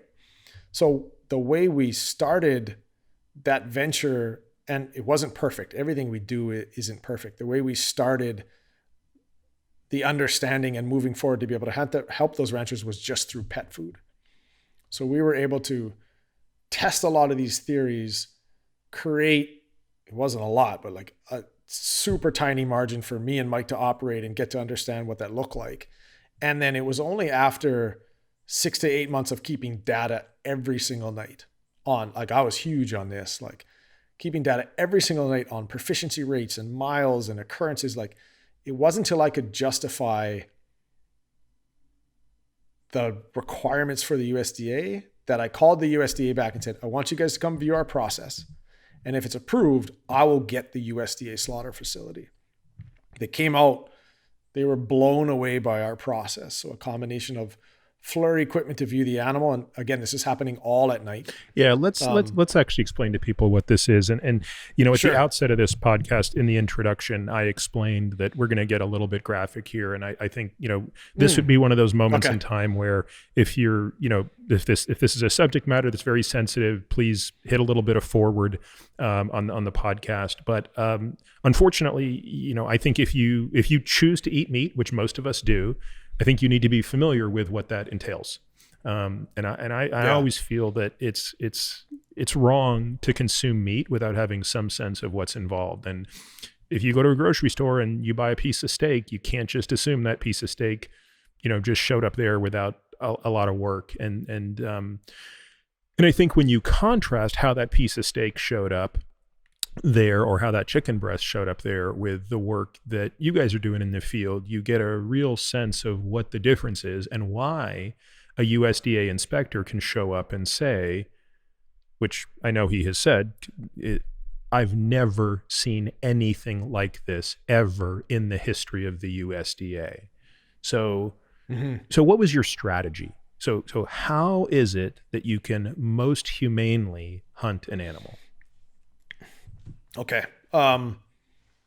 We have to follow a certain set of rules. So the inspection portion of what we do in the field is called an ante-mortem inspection.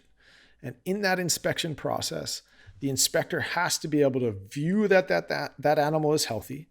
It has to be able to view that it's both like at rest and in motion. And typically that is done in a corral. So if you think about what a typical brick and mortar looks like, there are a whole bunch of cows that get trailered in from somewhere else. They're sitting in a corral system, and the inspector is able to go outside, look at these animals very closely, view them, determine that they're safe for human consumption, they're healthy. And then that animal, unfortunately, like this is kind of the graphic part, is that animal goes into a chute system, goes into a press, or sometimes it's hung up live. And then that animal is rendered immediately unconscious with a stun or a bolt gun.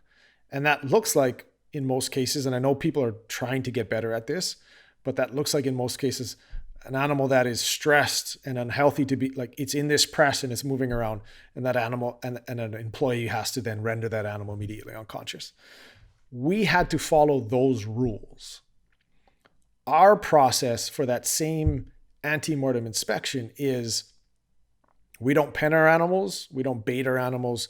Over a period of years, we knew if we cover enough miles, we'll see enough deer and have enough opportunities to harvest them. So translation, the animals you harvest are 100% in their natural environment. They're not in a high fence area, let alone a pen. They're not being baited. You're not leaving food to lure them in.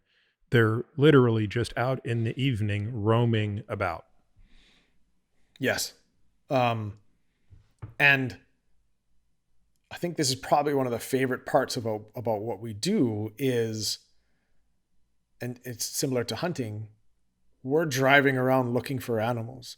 And if we come over a hill and this group of animals is 50 yards away and we scare them, they hear the bike or they hear whatever else, they'll run away. That animal is not like that animal is already in a stressed state and it runs away and we're not able to harvest it. But if we come over that same hill 2 nights later and an animal is out at 200 yards and they don't hear us or they're not stressed and they stand there, that's the indicator for us that we're able to start the antemortem process. And what that looks like is that same FLIR binocular unit that can pick up a deer at 6 miles, we use that for inspection with extraordinary detail. Like we can see abscesses, we can see old scarring, we can tell if they're pregnant. Like the level of detail is actually better than an inspector standing looking at an animal in a corral to determine whether or not it's healthy. So the inspector is staring at this screen, all of the lights are off, and he says, yep, all of these are healthy. You guys can go ahead. So there's a pause there. Again, that animal isn't stressed, so it's not going anywhere. And then what we learned over years and years is we then have to render that animal immediately unconscious, which is shoot it in the head. But that animal is in a zero stress situation and dies immediately. And which is important to distinguish from archery. Yeah. In archery, you think about like you've taken me on some amazing hunts where I've had what for archery would be considered a perfect shot, where you go lung, heart, Perfect. lung. But that animal doesn't die immediately. It takes 10 seconds to die. And if you're anything but perfect in archery, if you hit, say, one lung, but not the other lung or not the heart and the lung, I mean, it could be much longer. But at least I've never had an experience in archery where an animal died in less than a millisecond. It's always a few seconds, even with perfection. And that's, I think, in part because of the nature of archery. The type of death that an animal suffers from an arrow is that of hemorrhagic shock. So they die from blood loss. Now, there's exceptions to that rule. You can die from a tamponade, but it's still some form of hemorrhagic shock. But this is different from the wound that you inflict on the animal, because when you're putting a high-power ballistic, which is a bullet, into the head, that's a central nervous system death. So that animal is dying immediately because the brain swells. And so that's a brain death versus a cardiopulmonary death, and that's why it's an immediate and instantaneous death. And by definition, there is simply no more humane way to die because, as you point out, that animal has absolutely no knowledge that that is happening. And the moment it happens, they cease to have awareness of anything. Yeah. And so not only are they not aware, and great explanation, but the animals that are with them in a herd, like they die, like there isn't, like they don't even jolt. They literally just drop straight down. And in almost every case, the animals that are with them won't even move. That's the part when you first told me, Jake, I couldn't imagine, because I assumed you came up on a herd of 6 animals, you would shoot one, it would die, the others would scatter. That was it for the night with that group. You would have to then, drive for another 30 minutes to find another group. But I was amazed to learn that no, you could probably shoot all of them because A, it's so dark, they don't see anything. And 2, there's no movement by the animal other than just falling to the ground. And that must be a common enough sound to the other deer that it doesn't alert them or frighten them. Yeah. So every situation is a little bit different, and it's highly dependent on moon phase and the amount of illumination and what they can see. More importantly, they feel safer most often not running. I mean, they don't have perfect night vision. It's pretty phenomenal, but they'll feel safer most often staying there. And so in most instances, in a herd of 10, we'll typically harvest 3 or 4 of those animals. And so that inspector has viewed that process. The the FLIR equipment is so good that the friction from the bullet passing through the air creates a tracer. So that the inspector is actually able to see the bullet path and it hitting the head. And one thing to be clear on here is we're not perfect. But we've trained to be imperfect so we don't injure any animals. And so what that means is typically where the perfect target would be central to that brain cap system, we train ourselves to miss 30% of the time. A perfect evening of shooting is at 70% efficiency. But the miss is always high. The miss is always high, and there's never any consequence of that. So that was and that was hard for us to learn and develop the skill set that a perfect miss was still perfect. Because it's an odd feeling to be like, oh, I missed. And then there's so much pressure that surrounds shooting each evening. We had to train ourselves to understand that imperfection was actually the best way to go about harvesting this animal. The other thing that amazes me in that case, oh, sorry, go ahead, Jake. No, I was going to say that's what allows us, that imperfection is what allows us to meet the proficiency level of a brick and mortar for the rendering process. Well, that's actually what I was going to ask you isn't your level of proficiency better than any brick and mortar? Because from a humane perspective, I think you said in the entire time you've done this operation, there has only been one bullet that hit the animal, but didn't hit it in the skull. And it was a shot to the neck, which still resulted in an immediate death. So for all intents and purposes, It was the exact same, but it was off the target. Is that correct still? Yeah. We've only ever been written up, again, like once for that infraction. And part of that is also, so we train for those imperfections, but we also train for this scenario. So I think me and you have talked about this, like Mondays when we're making the conversion from being awake to like working nights, my expectation for the boys is to shoot at 50%. And what that does is it increases their margin of error for something like bad not to happen, because we now know through poor sleep, it absolutely affects our nervous system and our reaction time. And I didn't completely understand that until you did that podcast with Matthew Walker, which was so cool. So a brick and mortar facility is asked to operate at a 95% efficiency. We are operating right now at a 99.99999. Yeah, you're operating, well, functionally you're operating at a 100% efficiency. And to think that a 95% efficiency is all that's being asked, that means 1 out of 20 animals is not dying in a humane way. Isn't that what that means? Yeah. Or requires they may be unconscious, but they may require an immediate. And I think that's really different. I mean, I won't speak about anybody else's operation. I'm sure everybody would aim to be perfect in those scenarios. But anecdotally, I've actually had the opportunity to work in a brick and mortar. An animal that comes into a pen stressed out and is moving around, even at point blank range, is significantly harder than an animal that is at rest and just like unaware and staring. And part of that's also is we have the shooter has to have such an intimate understanding of axis steer behavior. Like a right ear starts to dip and like the head is going to go, like a nose starts to go up and it's going to start nosing. Like there are half millisecond instances that you have to understand. This isn't something where I could bring in a military sniper and he can operate at this efficiency. I need a military sniper plus an axis steer expert in order to take those shots. And that's why for so long that was Mike and me, and now you've met Kalena. Like it requires a very specific skill set. And what's the typical range? You're 100 to 400 or 500?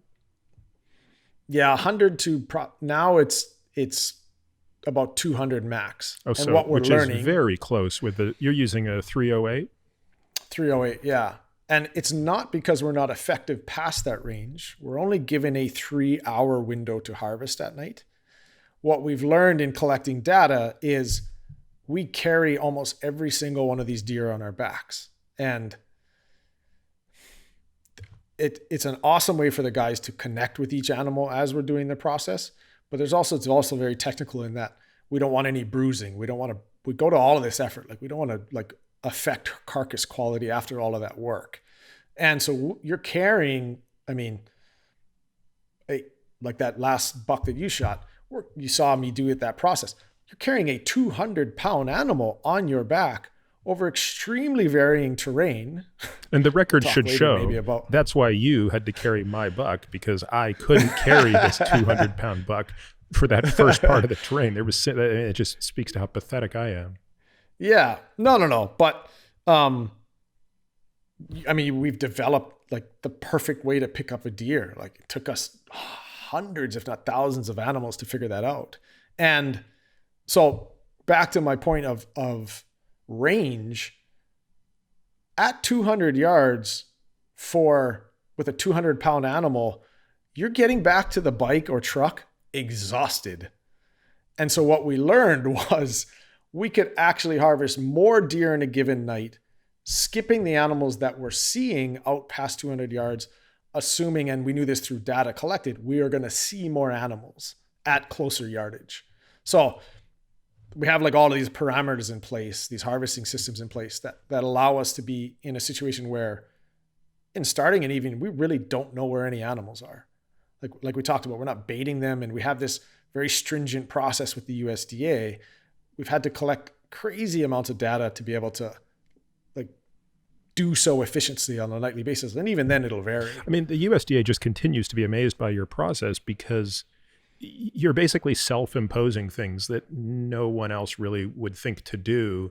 And I think that just continues to amaze me. I guess I want to shift gears for a moment and just now talk a little bit about bringing it back to sort of my interest in this type of meat, which was, like I'm still relatively new to hunting, but as you know, I've taken a real keen interest in the harvesting part of it. I'm very fascinated by the anatomy and just the differences in the meat. And there's something that's very different about axis deer. And in some ways, it sort of spoils you with respect to other types of meat. It seems infinitely cleaner, healthier. The animal itself seems to be, very clean. There seems to be something about its meat that's unique. Now, as I've gotten to learn over time, a big part of that has to do with the intramuscular fat content. Most people who have tried venison say, oh, it's okay, but it's a little bit gamey. Certainly blacktail more than whitetail, and, probably, but axis deer sort of exists in its own camp, which is not particularly gamey at all. And I suspect this, it's basically 0.4% intramuscular fat. I mean, it's a very unique animal in that regard. How much have you been able to learn about their eating habits and how that contributes to what you're seeing in terms of the meat quality beyond what you just said? So everything you just said speaks to why they don't have these high levels of cortisol and lactate at harvest, which definitely contribute to the sort of some of the taste that you can have in wild animal. You've basically eliminated the lactate cortisol response completely, but now we're talking about something that's much more long-term, plays a much longer-term role in the development of the muscle. Yeah. And to your point there, that conversion of glycogen stores as that animal goes through rigor mortis and you can walk me through this, but what I assume is like that muscle trying to continue to do something. So pulling on ATP, and that ATP, like a function of that process being lactate, and that lactate is so important as that animal, that rigor mortis process gradually takes place over 16 to 24 hours. And the pH level of that meat, it completely changes color and texture in animals that are stressed and don't have that gradual process to go through. So it's amazing there. But to the point of what they eat, man. Didn't you guys have a camera on a deer once? Yeah. So there's so many, I'm just trying to figure out where to start. So we've done 2 what are called satellite telemetry video collars. The company was Low-Tex. It was some of the first like iridium satellite collars. And what that allowed us to do was understand home range and like how often they're drinking and when and where they're resting. But there was a tiny little camera that sat right under the bottom of the collar. And we got in 10-second increments, 48 hours of footage of what they were eating. And what was astonishing, and we already knew this based on like studies in India, they are primarily grass eaters, which is not the case for most deer species, which are primarily browsers. Browsers being they're looking for legumes and shrubs and trees. They're constantly pulling on different plant species. Axis deer are primarily grass eaters. And I think when you talk about what like little intramuscular fat they do have, it's interesting to see, and we're only learning this now, like there's high omega-3s in there because they're eating so much leafy greens. And I think that's attributed to them primarily being grass eaters. But what's crazy, and we've seen this via the collar, and we've seen this like anecdotally, is how intelligent, it's awesome. I never get to have these conversations. It's how intelligent of an eater they are. And I think that comes down to like these crazy acute senses. So for example, we've seen, me and you together have seen, after walking 3 miles down a hill with dew all over our boots, we walk through an axis deer trail, which for all intents and purposes, there should be no scent on our boot. Our boots are soaked. And I'm wearing boots and you're wearing socks. Like, that's another story. And an animal, not even in interacting with that specific spot, but 5 yards away, that deer is picking up the scent from that boot mark, which was 3 hours earlier. And we see this in like both the satellites. They are so picky in what they're eating, not even between different plant species, but within the same species. So they're going up to, one of their favorite little legumes is called glycine. They're going up to a patch of glycine and they have unlimited feed. So they're not eating like voraciously like a cow or something. They're going up to a particular like group of glycine and they're saying like, they're smelling, saying, oh, I'm going to eat this small patch right here. And I think what we don't understand is an animal that is that intelligent in what it eats, how that impacts its nutritional value. And we're starting to kind of see that with some of the results we're seeing. But I think that plays into how extraordinarily healthy they are. The vast majority of other animals, look at you've seen a pig now in a field, or you've seen like some goat, a pig plowing through a field. It's not stopping to plow in particular areas. It's getting started and it's just going to bulldoze its way through the entire thing. I think this was a really transformational thing for me. So I think I've talked about this on the podcast with John Dudley once, but I took up archery because I wanted to do archery. That was all I wanted to do. Like I just wanted to shoot a bow, and it struck me as the type of thing that, you could spend a lifetime never coming close to perfection. And it was, just, it scratched every itch for my obsession.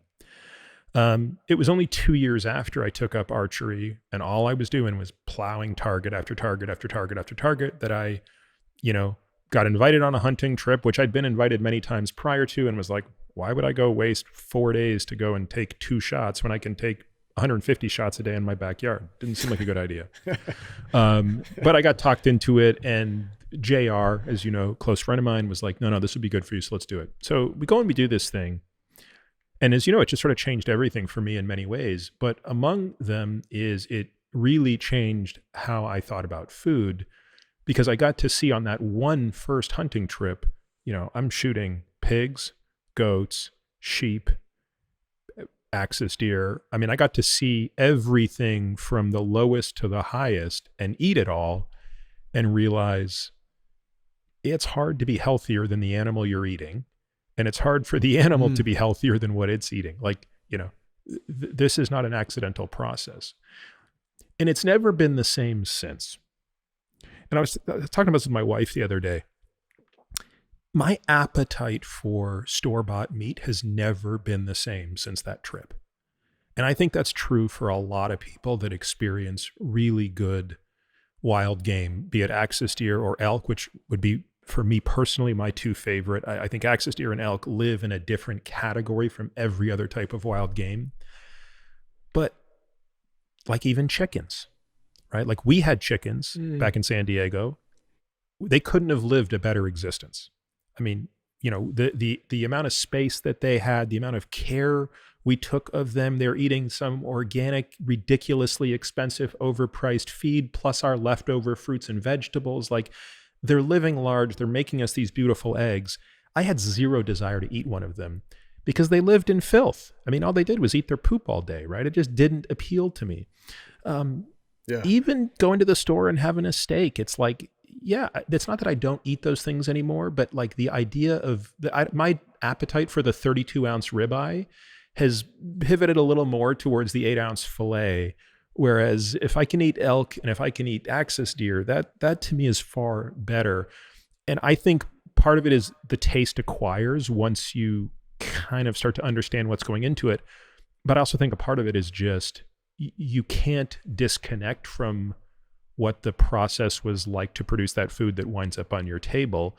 And I just realize, even if I'm buying the most organic, grass-fed, beautiful steak, it didn't have the same stress-free existence that axis deer had or that elk had. But again, with elk, it's a different situation. You have to go out and hunt it yourself. You don't have the luxury of, doing the USDA certification. So, I mean, did you experience that, or is that so far in your rearview mirror that what I'm saying doesn't make sense? No, definitely. And anecdotally, I think it was my third year of college, and I think I mentioned this before. When I stopped pouring in Hawaii, axis deer for most folks is just teriyaki. So like you pour a whole bunch of sugar and you pour a whole bunch of shoyu. When I stopped doing that and I started eating it like just straight steaks every night, and admittedly it was because I had run out of money. You couldn't afford the teriyaki sauce. No, I couldn't afford the cafeteria anymore. So I became a dorm advisor to try and anyway, I ran out of money, and at a $60 a pop for the plane flight and being able to bring back 100 pounds of meat, it was like a no-brainer. And so by no means was it on purpose, but when I started eating it the right way, I started noticing it. And I think at the age of what would have been like 20, I started getting stronger, and I was really challenging my body as a function of like my vertical. And like, I realized as a small player, like I needed to start taking some of that seriously if I was going to like take the next step. By the way, what is the vertical of a 6 foot tall national level volleyball player? At its peak, it was 43 inches. I was going to say, is it possible it was over 40 inches? Holy cow. Yeah. My vertical's 12 inches. It's not, yeah, it's not the case by any means anymore, but I think fondly look back at pictures when I was playing in the Netherlands already being the tallest people on the planet.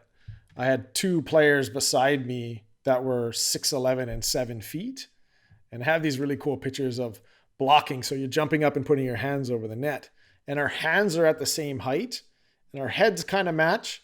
And then our bodies start changing proportion, and my feet are at like their mid thigh and hip level. And it's just like these comical, anyway, I started to notice like I was recovering better. And at that point, and it almost happened simultaneously, I think I've told you about this. We had the opportunity to train with the Olympic sprinting team. And I don't recommend this for anybody, but they did this workout called gravity drops. And so they were incorporating gravity into all of their workouts, where we would be squatting and you would fall to 90 degrees and you'd try and stand up as quickly as possible.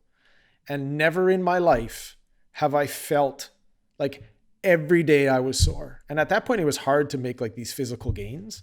And every day I was sore. And then I remember making this transition to like, I just needed more food. Like I could feel it. And I started eating the right way. And then I started noticing like I got so strong, and I went from 190 pounds to 220, and it was all muscle. And it was a function of this workout. And I think the use of this ingredient.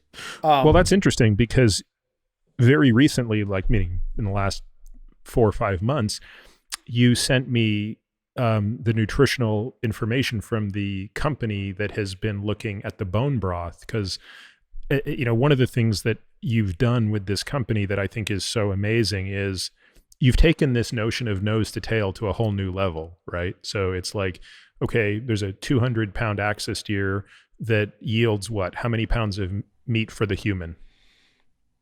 Yeah. I mean, the bucks are on the big side. A typical axis deer is about 60 pounds whole carcass, and will yield about 50 pounds for a typical human. But there's also hides and hooves and offal and all kinds of other things. Yeah. So you've got the pet food, you've got the dog chews, and then I remember saying like, where's the bone broth? And then all of a sudden, you start making this bone broth. And what did they say? How did they evaluate that bone broth? Which, by the way, we can't stop. I can't stop drinking it. Yeah, I've never been a bone broth. Yeah, it's amazing. So we have to send all things into the USDA labs for testing, and they evaluate that, and then they'll put that on your nutritional panel. And we sent in the first batch of bones, and they called us, and they didn't call it outright. They had thought we adulterated the bones. They had thought we had done something because they tested so high in protein per ounce. And it was statistically like an anomaly. And so we didn't know what was going on. So we sent them a second batch, or they retested it. And in the end, it tested 33% higher in protein per ounce than the best regenerative beef bones on the market. And I say regenerative because there is something to a regenerative agricultural process with cattle where there's additional soil health. And I believe that soil health translates into your food, but that animal is still given the grass it's going to eat. It doesn't have a choice. So we got the results back, and we didn't have an explanation for it. And I mean, that's a statistical anomaly. I think between what we call like conventional beef and regenerative beef is about 3%. Usually they'll see a difference, wow. But 33% is. And so essentially at 25 grams of protein per, I think it's 100 ounces or something. No, I think it's less. No. I think it's less volume. Oh, yeah. Much less volume. Yeah. It would be 16 ounces or something. 16 ounces. Yeah. You're in protein powder category as a function of protein per calorie. So I think we're just, and I'm not a nutritionist, I'm not a biologist. I only know what I've seen over thousands and thousands of hours of interacting with this animal. Coming back to the previous conversation is, I think their level of intelligence in what they eat is translating to their nutritional value. And we're just starting to see that. Me and you were emailing back the other day, I don't even know where to start to better understand their fatty acid levels and how. I know there's important ratios of omega-6s to omega-3s. I don't know enough about it, but I am already seeing indicators that we might have something special there as well. And why, when we're eating it, I don't feel like I need to go get a slab of salmon, even though I'll have one every once in a while. I feel like I'm getting a complete nutritional profile from that animal when we're eating it. And my wife laughs. She calls us vegans now. So if it's not wild and it's not vegetables, we're not eating it. And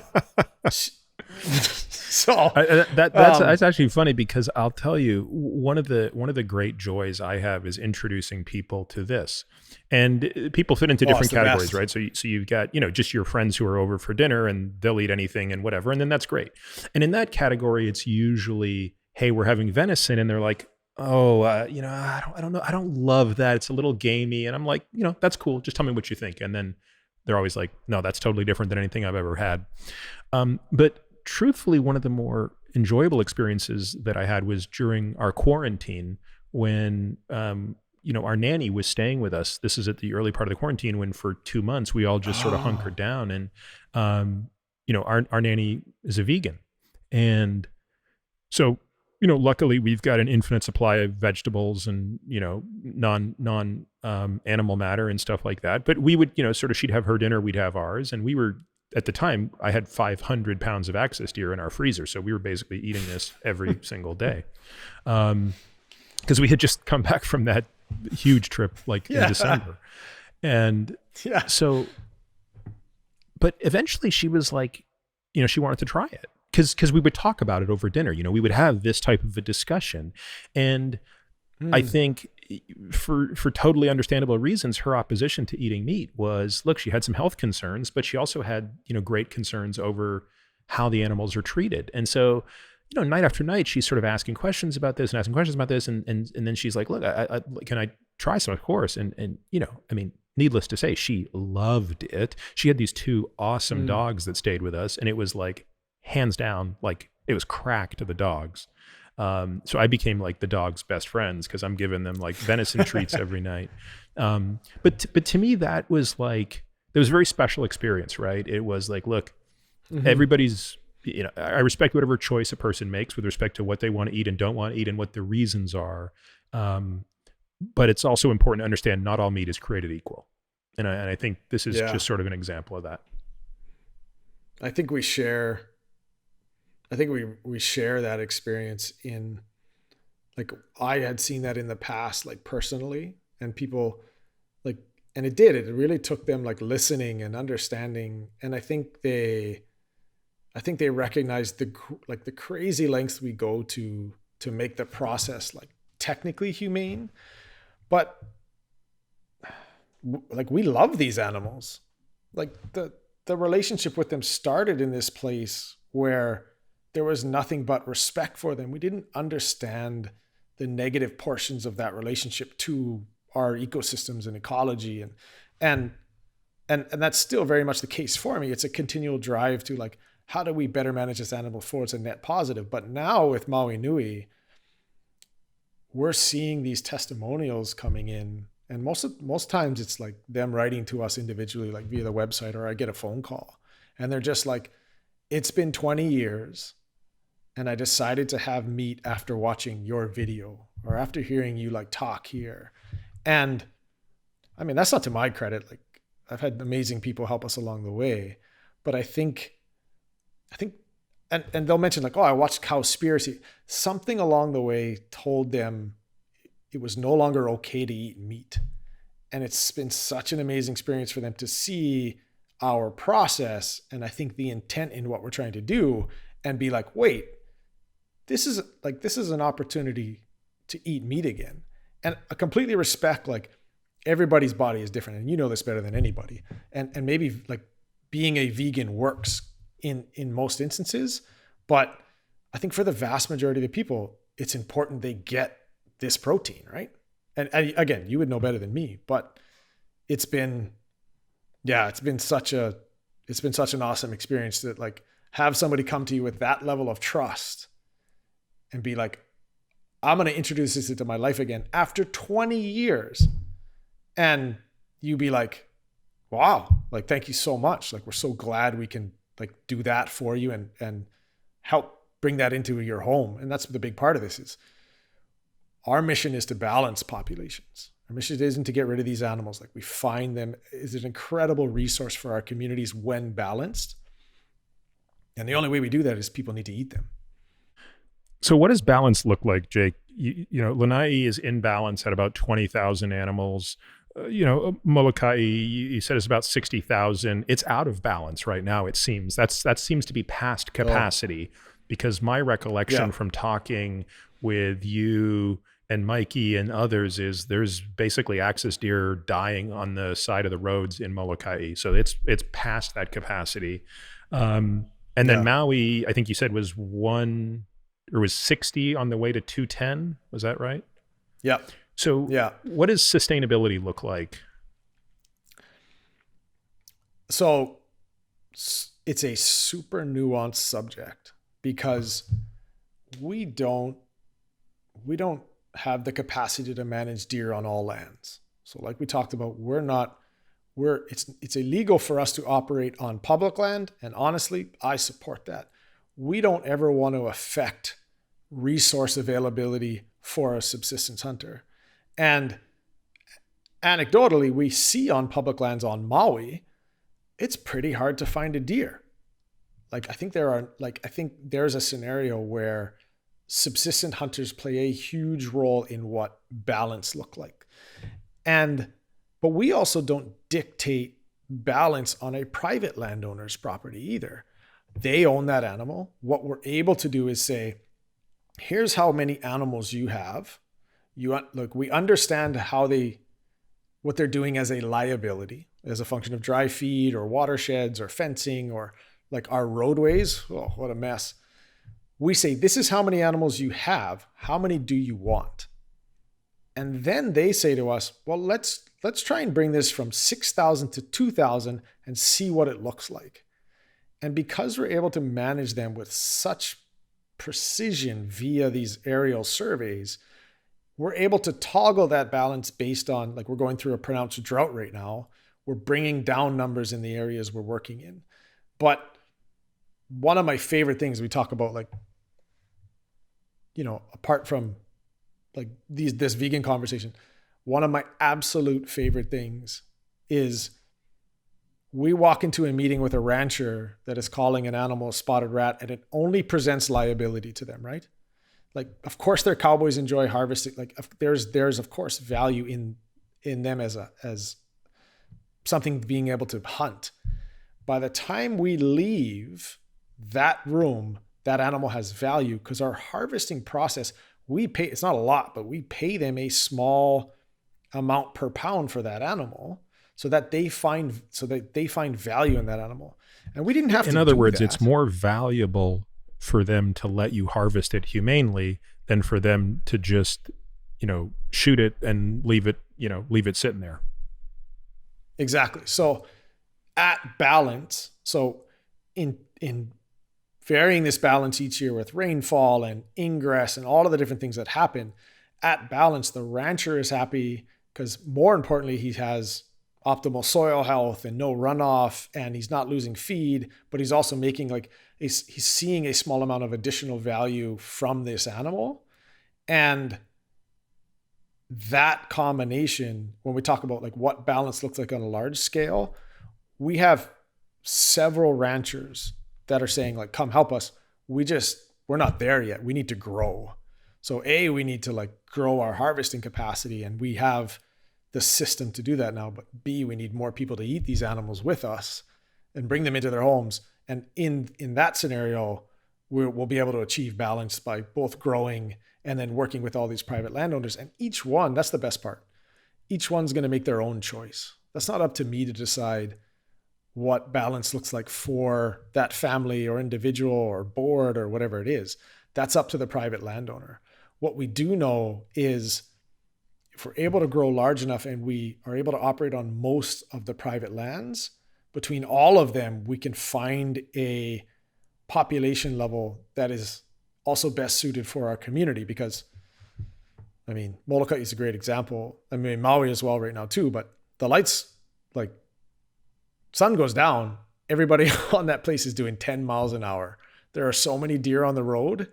Like the risk to like hitting a deer is like at those densities we discussed is profound. And, on Maui, you can do 55, 65 miles an hour. So as a function of like our watershed health and sediment, like the net present value of this species at balance makes sense.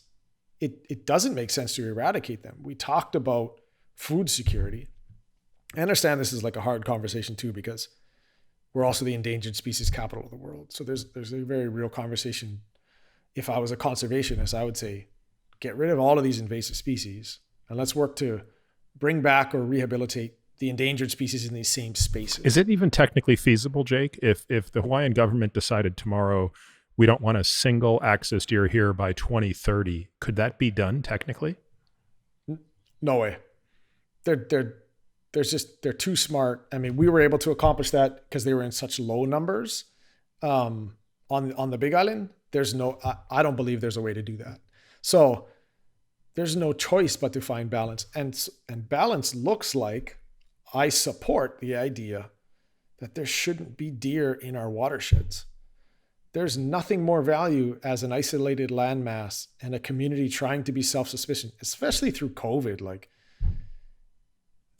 we've donated 50,000 pounds of venison, like over 100,000 meals through COVID because food banks were empty. Like Hawaii's economy teeters on absolute disaster because we're so dependent on tourism. And when COVID hit and we shut the door, like the vast majority of our community was in trouble. So there's this nuance between, yes, like there's ecosystems and ecology we have to respect, and every native species has a right to exist in its own place. But there's also economics and food security. So it's finding a balance for where these animals should be in the long run. And that's where we produce food. It's not in our mountain where we depend on water. That's just my opinion. But yeah, so the conversation of balance isn't just like, what's the deer density in this particular place? The conversation of balance is like, how do you interact with all of these things across your communities and ecosystems and all of these other things? And I think that story about, the amount of food that was donated during COVID is kind of another example of this. I think it's part of why Maui Nui has been in such high favor with local people, because that's a big step back for a business that's trying to grow to basically give away an enormous chunk of its product.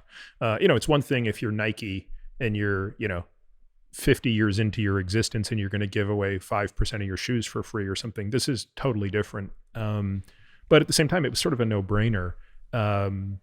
Because it basically just meant, look, we're going to delay the growth of the business by a year and a half, but we're doing the same thing. And it still serves the same mission, which is you're feeding people and you're managing a population. Yeah. And you're right. Like there wasn't even like a choice. And to everybody's credit on the team, because people have to, like, we need to grow at a profitable, healthy margin so we can scale and achieve that mission of balance. But it was like an overnight, it was like an instant decision, because a hunter can't, in Hawaii, a hunter can't go harvest an animal and take it into the food bank for donation. It's like the food safety requirements are far too stringent. And so probably one of the things we were most proud of is we had created this system and tool that in a time of need, as a function of food security, we could call on it instantly. Yeah, that's the point. Because if you didn't have that USDA certification already set up, you wouldn't have been able to you could have all the deer in the world, you couldn't do anything with them. Yeah, and that's not to say subsistence hunters didn't rally to harvest more animals themselves and get them into the community, but doing so at a recreational or subsistence level versus a commercial level is like 50,000 pounds of food in 8 months is like, that's a lot of meat. And that's not possible without like systems for food safety and slaughtering and all of the other things that go into it. So as we look to our communities 20 years from now, and either weather instability or governmental, all of the different things that are happening in our world economy, especially like the conversation of domestic production, like having it at home in Hawaii and a resource we can always call on, it's important. And when we look at the total value of access deer for our communities, that's important. And that all interacts with this idea of balance. And again, there's no perfect answer one way or the other, but man, were we happy, like rolling 2 full pallets of venison into the food bank with an empty freezer. We were just like, the boys, you've met the boys. Like, you imagine the smile on like Big Eddie's face, who's been like a community member for, 40 years, and him being able to like have this impact at like a time of need. It's awesome. Like, you feel amazing. Jake, this has been, it's been amazing for me to sort of be a minuscule part of this journey alongside for, a couple of years and getting to know you. And, having you share this story has been great. Cause I've never heard it in one piece, and there are even pieces of this that I hadn't heard before. So I know folks are going to, have their curiosity piqued by this and maybe some belief systems challenged, but if you're not doing that, then what are you doing? Yeah, absolutely. And I think you underestimate the impact you've had. It took us 7 years to figure out a harvesting system, but being able to take that next step in understanding how you move this into somebody's home and what e-commerce looks like and all of these other things, like the resource you've helped us find, we would not be here without your help and the rest of the group. And we can't thank you enough for that. And we're just excited to see what the next couple of years look like and how we can move that mission forward and what continued good we can do within our communities. And yeah, we can't thank you enough, but I really appreciate it. Well, I need more bone broth because like my wife has pretty much consumed all the bone broth you sent. She doesn't even let me have it anymore. It's sort of like her little secret drink. So yeah, well, we can make that happen for sure. Thanks, brother. Thank you, Peter. Thank you for listening to this week's episode of The Drive. If you're interested in diving deeper into any topics we discuss, we've created a membership program that allows us to bring you more in-depth, exclusive content without relying on paid ads. It's our goal to ensure members get back much more than the price of the subscription. Now, to that end, membership benefits include a bunch of things. 1, totally kick-ass comprehensive podcast show notes that detail every topic, paper, person, thing we discuss on each episode. The word on the street is nobody's show notes rival these. Monthly AMA episodes or Ask Me Anything episodes, hearing these episodes completely. Access to our private podcast feed that allows you to hear everything without having to listen to spiels like this. The Qualies, which are a super short podcast that we release every Tuesday through Friday, highlighting the best questions, topics, and tactics discussed on previous episodes of The Drive. This is a great way to catch up on previous episodes without having to go back and necessarily listen to everyone. Steep discounts on products that I believe in, but for which I'm not getting paid to endorse. And a whole bunch of other benefits that we continue to trickle in as time goes on. If you want to learn more and access these member-only benefits, you can head over to peteratiamd.com/subscribe. You can find me on Twitter, Instagram, and Facebook, all with the ID Peter Attia MD. You can also leave us a review on Apple Podcasts or whatever podcast player you listen on. This podcast is for general informational purposes only and does not constitute the practice of medicine, nursing, or other professional healthcare services, including the giving of medical advice. No doctor-patient relationship is formed. The use of this information and the materials linked to this podcast is at the user's own risk. The content on this podcast is not intended to be a substitute for professional medical advice, diagnosis, or treatment. Users should not disregard or delay in obtaining medical advice from any medical condition they have, and they should seek the assistance of their healthcare professionals for any such conditions. Finally, I take conflicts of interest very seriously. For all of my disclosures and the companies I invest in or advise, please visit peteratiamd.com/about, where I keep an up-to-date and active list of such companies.